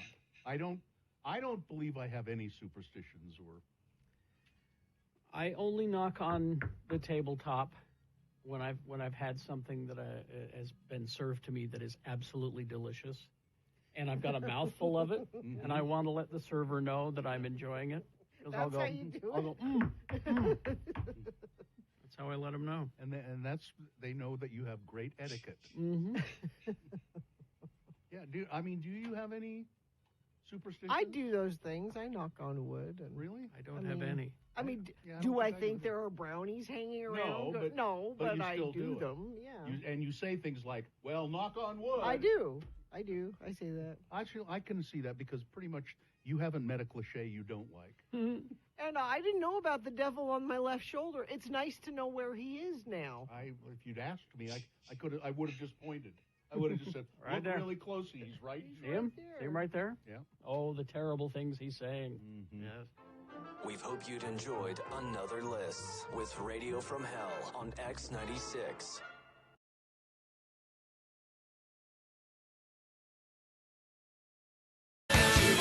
Talking Heads. 9:09 right now. Heather, she was in Farmington, and then she texted in and said, I would like to play the Boner Recap game. I said, Heather, you can't text in from Farmington. You got to call 877-602-9696. Yeah, that's part of the deal. Yeah. Where was she from? Farmington. Farmington. Well, kind of explains a little bit. Are you saying that all people in Farmington are a certain way, Kerry Just Jackson? a couple of the people I know that live in Farmington are a certain way. So. Gina, I just think you spend way too much time texting back and forth with listeners during the show. They are welcome to. Maybe you ought to pay attention to the show. That is something to think about. They are, speaking of that, Infiniteam report, just while we're talking about it. Oh, okay. 3-alarm fire, 9th South Pallet Company caught fire between Pioneer Road and 3400 West. Use California as an alternate. You can't get through from Pioneer to Gladiola. The building is still smoking. I'd asked earlier if friends of the program could let us know what was happening there. Looks like it's still an issue for Can't get there from people here. there. Yeah. Also, the I-215 Escondido Freeway backed up in San Diego County. Oh. I do accept traffic reports from other states. That one's always kind of a bitch anyway, but yeah. All right, Boner Recap game. Let's play. It's Okay. Elena is on the phone. Elena, how are you? I'm good. How are you? I'm well, thank you, as well as could be expected. Elena, where are you calling us from? I'm from Orem. Okay. Now, Elena, you can win a prize here. As a matter of fact, I would say definitely you will win a prize here. But I have to go through the formalities before we give it to you. What's the prize, Gina? It's tickets to see Imagine Dragons. They're coming to Utah First Credit Union Amphitheater October 11th, 12th, and a new third show added on the 15th. Tickets go on sale tomorrow at 10 a.m., so you're winning them before you can buy them, Elena. Yeah. So don't be nervous, because now you know you are going to go see Imagine Dragons. So all you have to do is tell me which one of these three candidates was the winner of the Boner voting. Were you listening earlier, and did you hear them? Elena fainted. Oh, no, did we lose? She won the tickets. She said, "Oh, maybe I've already won," and she fainted. She is gone. Oh no. She is gone. Well, it's a good thing that Chris held on. Hi, Chris. Chris. Hello. There you are. Okay. You heard all that, right? You heard all that, right, Chris? Sure did. Okay, Chris. You know what I think? What I think happened was that Lena's boss was walking up to her desk, and she went, and it hung up, really. So, all right, Chris, I'm going to read the Boner candidates. You tell me the winner. You get the tickets. Number one, this relationship does not have a shot at success. It's a story of a woman who's pregnant with twins. She has told her husband she would like to name the twins after her favorite guns, Remington and Colt. He's not in favor of this. Boner candidate number two, I don't got nothing against him. I just had to go. This is a retiree and a board member of a neighborhood homeowners association, is accused of taking a dump not once, but twice on the side of a neighbor's house. She said, "I didn't do it because I don't like him. I just had to go. Twice. Uh-huh. Yeah. And then Boner candidate number three, they like that shed. A wealthy West Virginia couple has been accused of forcing their adopted black children to work as slaves and live in a locked shed. They like it in there. Who's the winner? Be number three. That'd be by far. That'd be correct, Chris. 220 votes, I think they got. So you got the tickets. Good. Congratulations, Chris. All right. All right. All right. Okay, Chris, we better get you over to Katie before your boss comes. Exactly. Hang on. There you go. All right. Yeah, all right. Do we do any legitimate contests on our show? I don't know what you're talking about, Bill. Well, it's odd. Everybody always wins. We should put that on our next billboard. And it was Violent Femmes tickets, right? Not Imagine Dragons tickets. Oh, I'm sorry. What was it? Yes, it was Violent. It was Violent Femmes tickets. Yes. Well, maybe we better get Chris back on the line. Chris knows that it's Violent Femmes tickets, right? That was my mistake. It was a mistake. Not Imagine Dragons tickets. Violent Femmes tickets. He's probably saying to Katie right now, I know there's Violent Femmes tickets. I don't know. Katie will work it out. All right. Okay, there you go. Says I would have called in for Imagine Dragons tickets. Ah. Okay, well, sorry.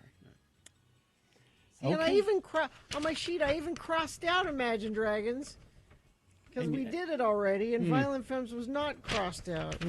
That's my fault. Yeah, it is. Yep. All right. All your fault. 100%. Okay, 100%. We'll take a break. We'll be back after these with big boy news and opinioendo. Stand by for all of that. Let's see. Oh, Zero Res. I love Zero Res. They came to my house on Tuesday. It was Mitch who came to my house, and I said, "Mitch, what is the stain on my son's carpet?" And he said, "This story blows my mind." By the way, he said that looks like your son had paintball pellets that melted into the carpet. And I'm like, "Well, we're never getting that out." And he said, "Stand back, I can do this." And he did. He got the paint out of my carpet. Now, I'm not guaranteeing Zero Res can always do that, but I guarantee that they will come and be on time and do a great job, and you will be happy you called Zero Res. And they have this best deal of the summer going on right now. Every surface in your home can be Zero Resified. 3 rooms of carpet clean starting at just $99, plus a 4th room free. But you have to mention X96 in order to get that deal when you book it. You can do that a couple of ways. You go to ZeroRes.com, or you can call 801-288-9376. Don't forget, mention X96 when you book with Zero. We don't really have. Well, I guess we could. Do you want a quick jump on a list quickly? We're kind of running out of time. Yeah, we are a little late, aren't we? Let's see. Well, because I don't have time to tell you 55 things women over 40 shouldn't have in their home. That's 55. 55 things. So how about I do? People who lack self-awareness frequently say these 14 things. It's fewer things. Okay. People who lack awareness. Lack self-awareness. Okay. I'm just being brutally honest. No, you're being a dick. Yeah. Exactly. No, you're. Yeah. You don't. Carrie said. Yeah. Let's see. The next one is now a couple of these as I'm reading through. These are things that I say.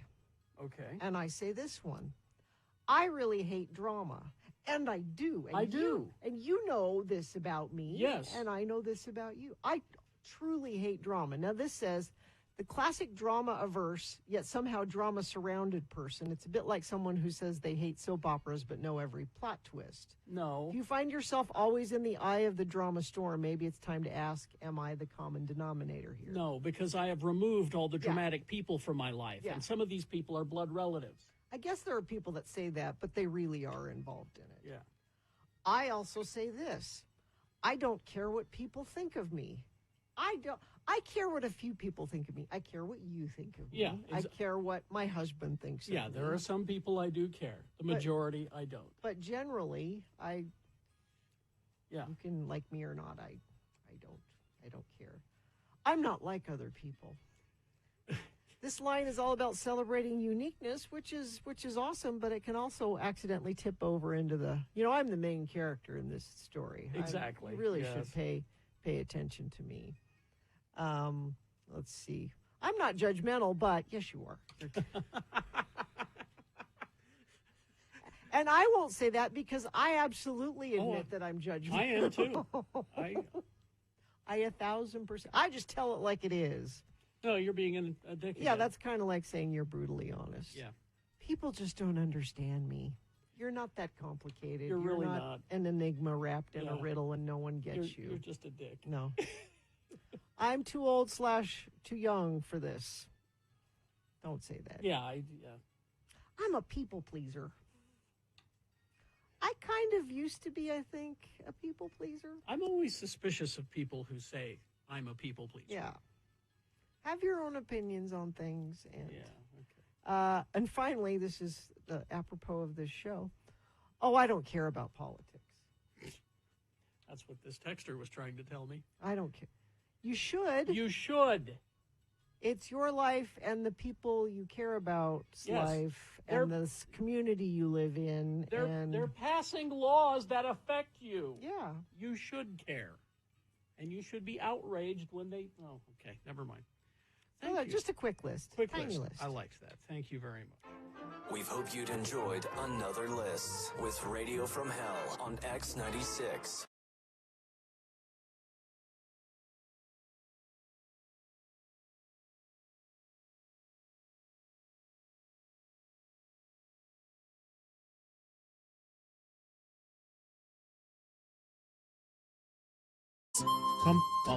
All right, 9:20 right now, and it is time for Big Boy News and Opinioendo. Brought to you by. Do you wish you had younger, healthier looking skin like my skin? See this? Nice. This skin? This skin is courtesy of the elite aesthetics team at Canyons Medical Center. They can help make your wish a reality. Visit canyonsmedical.com. Go to the services menu for details. Thank you. Great. Heinz, the people who make the ketchup, has announced a new sauce on social media and directed its followers to a dedicated website for the announcement, calling the condiment a delicious combination of not one, not two, but 14 tasty sauces for the truly obsauced. I see Like what you obsessed, mean. but they said Yeah. sauce. Okay. Now, unfortunately, it's clear from the original post that the website that the every sauce will not be available for everyone. Heinz is only making 100 bottles, and it will only be offered to the winners of an online lottery. Furthermore, the lottery requires interested participants to complete a questionnaire and is only available to the citizens of the United Kingdom. The survey asks questions like, how many sauces or condiments do you have at home? What is your dream sauce? Heinz Every Sauce is a combination of 14, the names of which are printed around the frame of the bottle's label. And these are all actual Heinz sauces. A lot of these I don't think are available here. Burger sauce, garlic sauce, aioli sauce, smoky baconaise, sweet chili, chip sauce, saucy sauce, Mallorca, mayo must, which is mayonnaise and mustard. I want to know what saucy sauce is. Let's see if it says... that tells me nothing about what kind of sauce. Saucy sauce is a combination of ketchup and mayonnaise, so fry sauce. Fry sauce. Truffle mayo, garlic and caramelized onion mayo, curry ketchup, pickle ketchup, and smoky bacon ketchup. Now this is, they put those all into one bottle? Yeah, that's what they said. Awful. I'm looking at the bottle right now, and the sauce is this kind of strange, creamy kind of color. It just looks kind of off-white, creamy. Yeah. And it says every sauce. It's like the Long Island iced tea of sauces? In a way, yeah. I suppose, yeah. And but wait, we don't get all of those other sauces here, do we? No, and it's a crime. I don't know, why did the British deserve There were those? some of those that sounded good to me. Yeah, I know. Pickle ketchup, that sounds good. Yeah. They have a sriracha ketchup. So, you know. I have to make my own sriracha ketchup. I don't know why we don't get these. My favorite is Simply Heinz tomato ketchup, which I believe you can get here. I would bet that the reason that we don't get it here is shelf space. Because, I mean, you think about all those sauces. Think about that. Well, they don't have more shelf space in Europe, in London. They're noted for their large shelves. It might be a different deal because, like here, you have to pay the grocery store I for see. your shelf space for your product. They may not have that rule there. I don't know. Let's see what else we have going on here. Neil Young, he was out on tour. He's canceled everything. The remaining dates on the tour have been canceled. He was supposed to come here, I think. He was out with Crazy Horse. Said due to illness hitting a couple of us. He didn't say specifically if it was him, but he did say a couple of people got sick, and he didn't say with what either. The cancellations are for shows as far as 3 months out from now. 7 Canadian shows, plus 3 U.S. shows.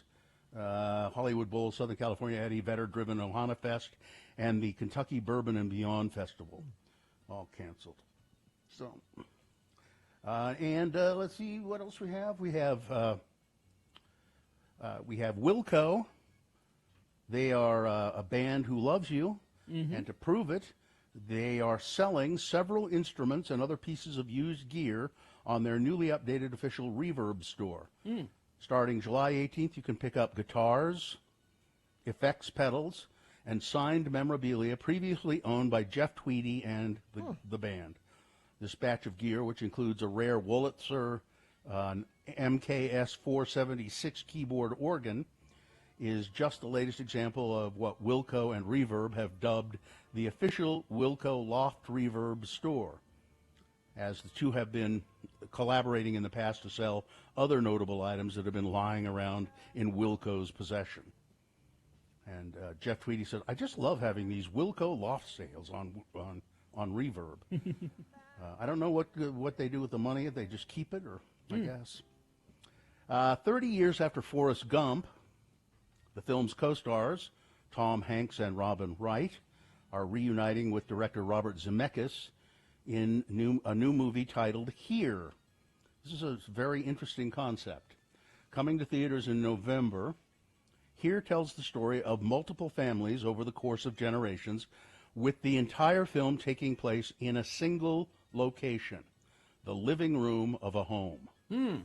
Hanks and Wright are de-aged in the movie using using new technology, and there's a picture of them.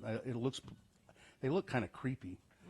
Zemeckis wrote Here with Eric Roth, who together won the Academy Award for Best Adapted Screenplay for Forrest Gump. Rounding out the film's cast are Paul Bettany, Michelle Dockery, and Kelly Riley. But the camera stays. I think the camera even stays in the same place for the whole film, a single location, single shot, and it's just very odd. You have to watch the trailer. Yeah, I don't know if I want a whole movie of that. It's very odd to see. Better be some good writing. Yeah. Jeremy Allen White from The Bear is going to give his best shot at doing his own singing in the upcoming Bruce Springsteen movie, Deliver Me From Nowhere. He spoke to Variety about the upcoming role on the red carpet for the season 3 premiere of The Bear. When asked whether he'd take on doing vocals in the film, he replied, "Well, we're going to try. We're going to try our best." Written and directed by Scott Cooper, who did Crazy Heart some years ago, the movie chronicles the making of Bruce Springsteen's seminal album, Nebraska. It's based on Warren Zane's 2023 biography, Deliver Me From Nowhere, the making of Bruce Springsteen's Nebraska.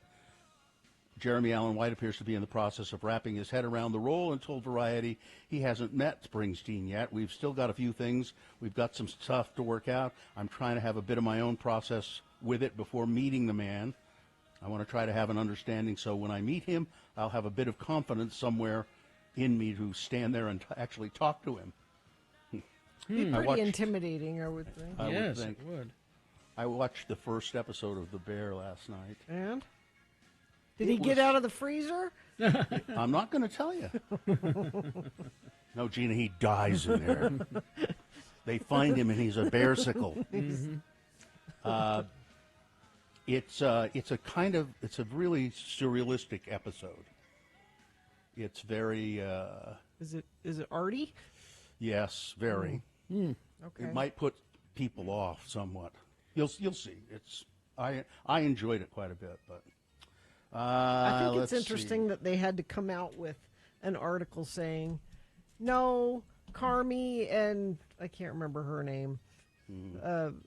They're never going to be romantically involved. No. It's okay to have a male lead and a female lead in a TV show that don't get romantic. Exactly. It's possible to just be coworkers and friends, and it doesn't ever have to go. Well, there. that's boring. They should get together. That's the way things are supposed to work.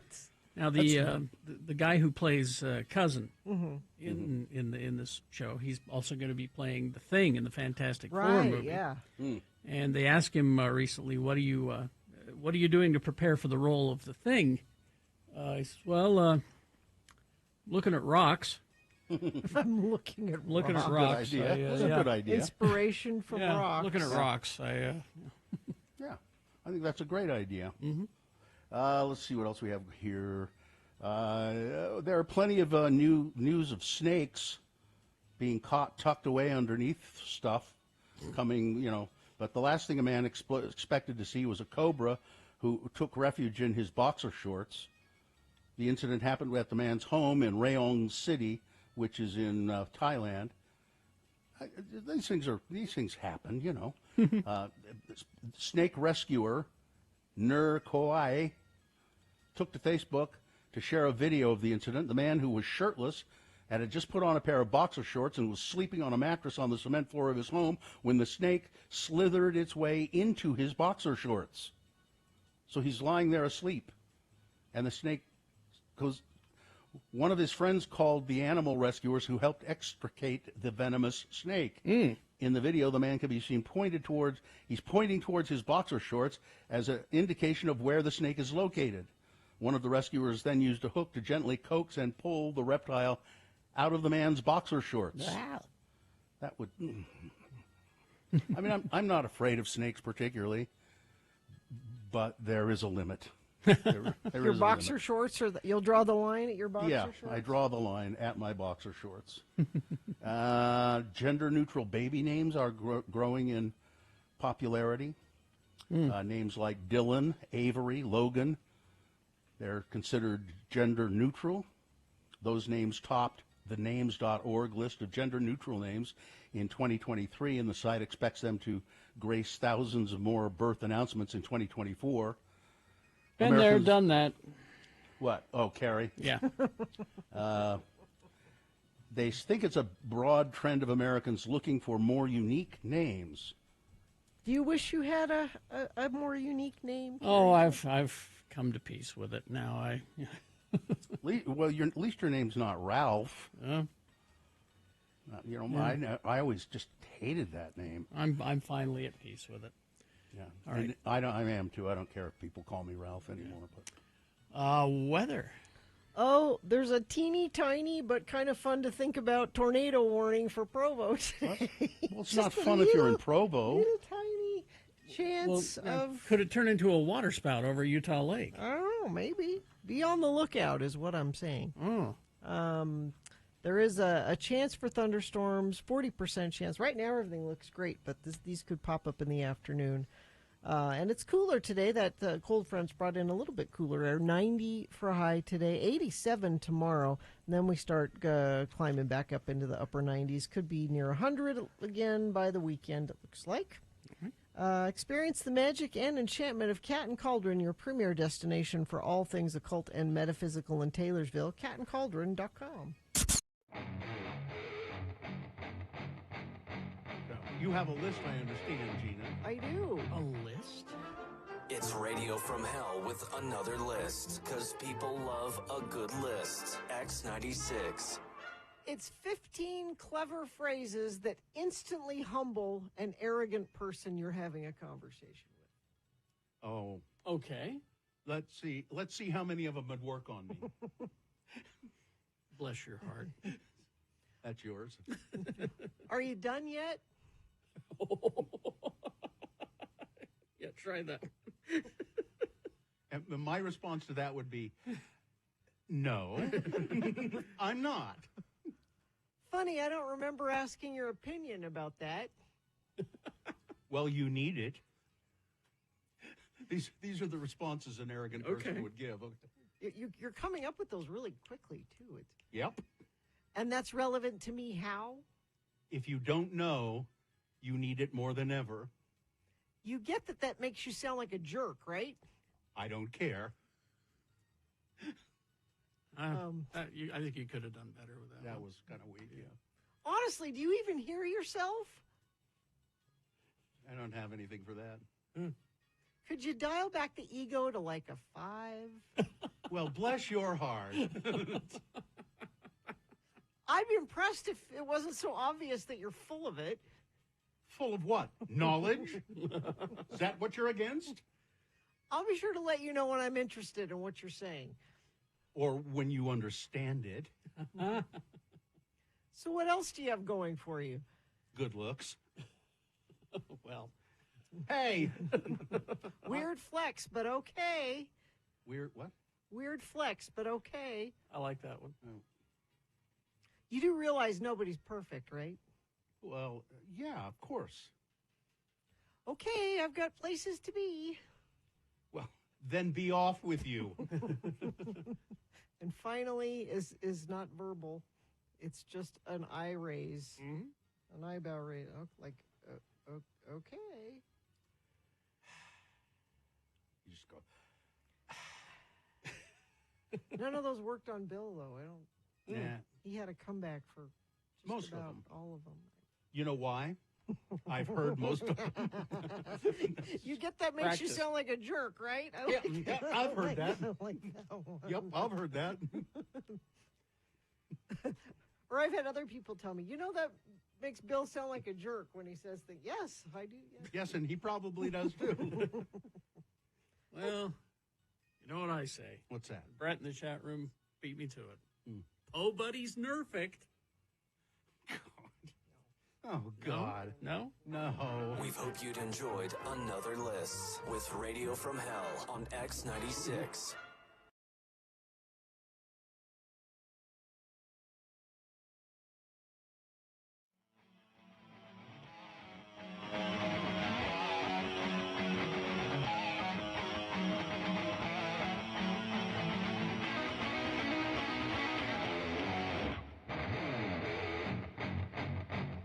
.986. All right, it's 9:36 right now, and Parker is here from Hotshot Sprinkler Repair and Landscape. And so these are the questions, and you've been sending them in to Parker. You email them, myx96@sprinklerwork.com. You put your question in the subject line. You've been getting a lot of questions from our listeners. What are the big ones? Primary question for this period between our station, our email, and others is it too hot to plant plants now, or do we wait till fall? Oh, good question. Yes, Yeah. and so that's where, too hot to go manage or maintain out in the yard. Do it. Yeah. Don't want to do that. But the reality is with a drip system and proper timing on the drip system and the design of it, then the drip system will take care of the plants so the maintenance goes down. Then you can plant them, they will grow, they'll be happy, we can keep the roots cool, and we can get them everything they need right now, even if it's 100, 105 degrees outside. Hey, look at them from the window. At least the yard looks nice. We're ready to go. So this is anything from trees to flowers to vegetables? Shrubs, grasses. Vegetables are a little tough this time of year, primarily because our growing season typically ends in September, so we don't have enough time. Yeah. But our plants are designed to sleep the first year, creep the second year, the perennials, and leap the third year. Oh, wait, I like that. Sleep, creep, leap. Yeah, Okay. so the first year you put them in, we put in these little ground covers, and they come in these tiny little plugs, and you go, that's it. That's a lot of mulch. And they get about 8-10 inches in diameter. And then year number 2, they get about 20 inches in diameter, and year number 3, these red creeping thyme and some of the snow and summer ice plant will get somewhere upwards of 30 inches in diameter per planting. That's And that's where interesting. these park strips, it just takes off, and the weed content goes way down. But the cool season, our falls and springs, are what create that, and we can almost manipulate that with cooling those roots down with the drip system and then allowing the tops to grow. Because the tops grow when it's above 75 degrees Fahrenheit. Below 75, that's when typically our roots grow. Oh, that's, keeping the roots happy and keeping the plants happy with a drip system. I'm wondering if a drip system would work for me. Just install a drip system on me. Yeah, no doubt. No doubt, Bill. Well, that's good to know. What is the next question that you've been getting? Next one, dry spots in Yes, grass. I I'm mean, seeing obviously, them grass is a already, yeah. nightmare. We see them up and down driving on the streets. Typically, for every 10-degree increase or decrease in temperature, we will increase or decrease, based on temperature, the quantity of run time for grass. Okay. In the weakest moments, if we're running our timers like it's 75, 85 degrees, and now it's 95 and sometimes 105, we are going to start to see those weaknesses show up real quick. The easiest thing to do is to say, am I getting a half inch of water per watering on my grass? And if the answer is yes, then follow the timing that's on our website. Jordan Valley Conservatory has their watering chart. Ours is very similar.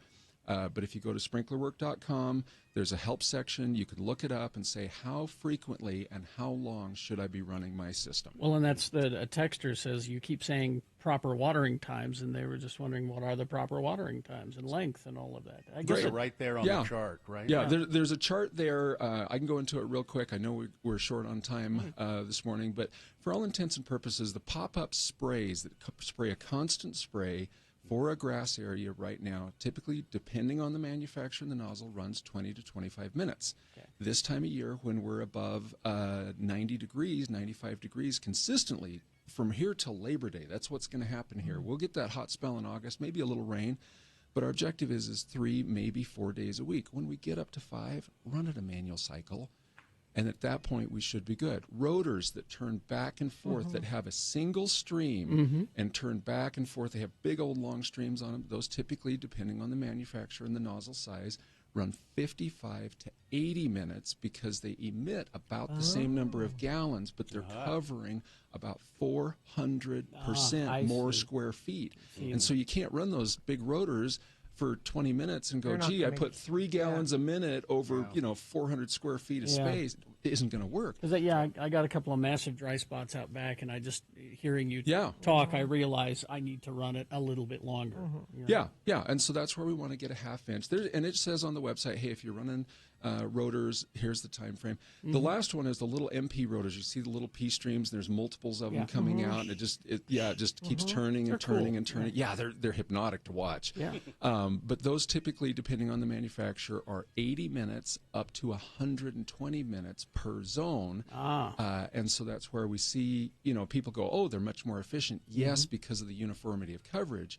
But what we've done is reduce the water by about a third and try to run them at the same point. We've put our lawn on a starvation diet. Oh, okay. And it's still true that you should water overnight? Is that still? So, great question. If you water at night, evening, bedtime, then what we have is an organic material that is wet in the heat. That's a great way to grow mushrooms. That's what we've got. Yeah.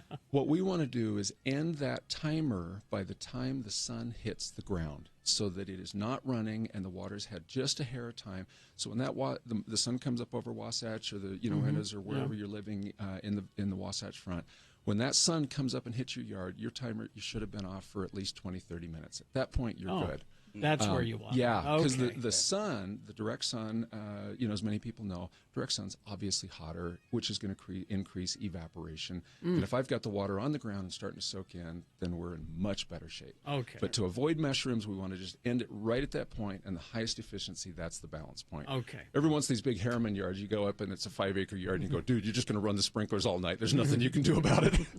Well, now, see, I got to go home and readjust my Yeah, times yeah. and everything. It's just, fortunately, that part's easy, and if that doesn't work, hey, we can move heads, add heads, change nozzles. There's a variety of other complications, but 85% of the time, the timer adjustment will take care of it. Clearly, good information. Yeah, clearly he knows his stuff. And now I know how to grow mushrooms, too. Good point. Thank you, Parker, from Sprinkler Work. Go to sprinklerwork.com. It's Hot Shot Sprinkler Repair and Landscape. Sprinklerwork.com is the website where you can find that graph that he was talking about and everything. Yeah. Thanks for coming in. Thanks, Parker. Guys, thanks much. We'll see you soon. We will see you. Let's see. We got to play a song for you and messages and crawl towards the exit. But before we go, Stockton 12 Honda. Stockton 12 Honda is your neighborhood Honda dealer. I've bought cars from Stockton 12 Honda, and I love Hondas. They're just, as I had a mechanic tell me once, you buy a Honda, it's bulletproof. You just get it, you keep up the maintenance, you've got a car that'll last forever practically. So Stockton 12 Honda is where you should go. They're in the Southtown Auto Mall in Sandy. They're having a big 4th of July weekend sale. Great deals, really good interest rates, new Hondas, certified pre-owned Hondas, used Hondas. Your perfect next ride is at Stockton 12 Honda.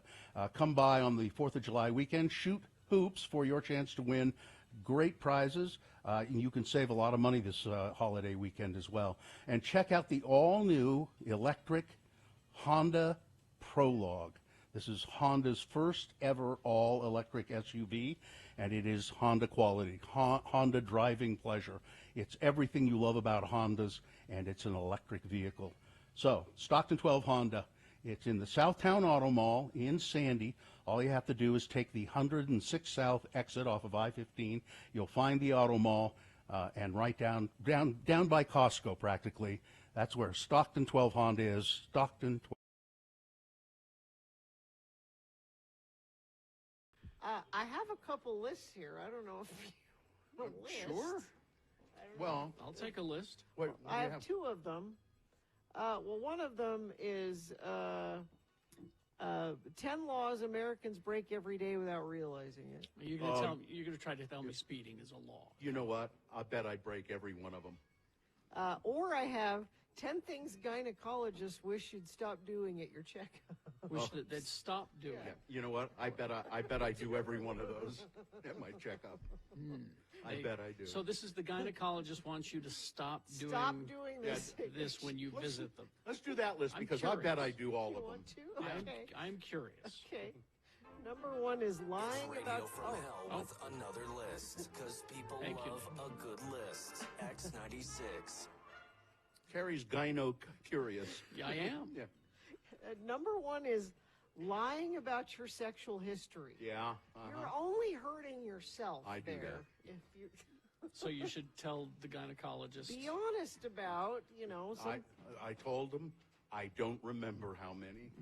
I mean, they need to know that, or if you've possibly had any sexually transmitted infections, or Not since high school. how many partners you've had. I don't remember. Maybe you're into some risky behavior. You can you can and should tell your doctor these things. I've heard it all. All right. Though it's rare, if you're pregnant and having a baby, you can pass some of these things That does along to happen. them if they don't know about it. I want to get to the rest of them here. What else should I be telling or not telling my gynecologist?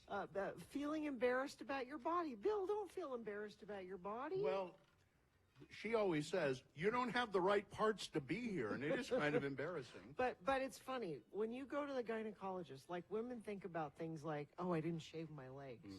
Or I wore the ugly underwear today. I haven't or, bathed in a month. Well, that, I mean, that's a courteous. that's something you That's could. a courteous thing. Okay. And when you get undressed at the gynecologist, every woman does this. You take your bra Yeah. and your panties Yeah. and you hide them Yeah. under your other clothes Yeah, that's on the what chair. I do that. Yeah, Katie's nodding her Yeah, head. Yeah. you hide it. You did it. No, Because, they're going to well, see you naked, but you hide. there are notorious bra and panty thieves that prowl gynecologists' offices. I've been stealing bras and panties from the gynecologist's office for years. there you I'm go. rich. There you go. Number 3, rescheduling your appointment due to menstruation. Now that I would think That's what I would think that they would not want you to come in. I don't get the menzies anymore. It's kind of nice, isn't Yeah. it? I don't get it anymore either. But I this one I was surprised by. They're like, no, it's if Like, you no, come on in. Yeah, come on in. I guess they're equipped for that kind of thing. In some ways, it's good for us to see what's happening there. Fibbing about your use of alcohol, cigarettes, or drugs. Now that goes for any doctor, I think, when they're like, Sure. how many times a week do you drink? How many? None of your business. Your doctor needs to know. I'm these sorry. things. Not telling them all of the medications or supplements you take. I sometimes forget when they're like over the counter stuff, and you're like, oh, do vitamins count as that kind of stuff? And Do they want to know the vitamins? I guess they do. Yeah. Okay. Oh, but by the way, go back to the drugs and alcohol. Yes. My doctor I don't have to tell him. He can just look at me. Tell how many drugs and alcohol. Oh, yeah. Let's see. Agreeing to an examination you don't want. Checkup at the gynecologist may involve an internal exam or a breast exam, which may be uncomfortable for people. And they're saying if you are uncomfortable with it, you should tell your doctor. You don't. Okay. But really, get comfortable with it because they need to check these things. Well, I hate it when they smash my boobs, though. It's not comfortable. No. Although declining important testing or screening, like Bill doesn't like getting his mammograms. No. You should need to do it anyway. Okay. You need to get tested for cervical cancer. That one is not fun, I know. Yeah, no, it isn't. That test or cervical cancer? Either one. Well, okay. the test is very uncomfortable. Not telling the doctor that you have a painful period or menopause symptoms. I had a painful period from 1984 to 1990. It ended? Sometimes I get the menstrual cramps real hard. Waiting till the end of the visit to bring up something pretty serious. Oh, did I mention? Oh, and I have this big swelling thing right You're like, here. no, Will you lead with the swelling thing. Does this thing look normal to you? And bringing children to your Oh appointments. God, why would? Well, I want them to understand what goes on. Can little Jimmy observe? Do not bring your get. Like that's even a question. Sometimes it's hard to get a babysitter, but do not bring your kids to. And that goes for any doctor appointment. Listen. I'm not. I don't. I only pick doctors that have a play area. Have the Highlights magazine and the play area. We bought all the leftover McDonald land stuff and just set it up out there in the lobby. You can slide down Uncle O'Grimacy's tongue. So there's 10 things, and Bill, you were right. You do all of them. I do most and of you those. should not do those at your next trip to the guy. We hope you'd enjoyed another list with Radio from Hell on X96.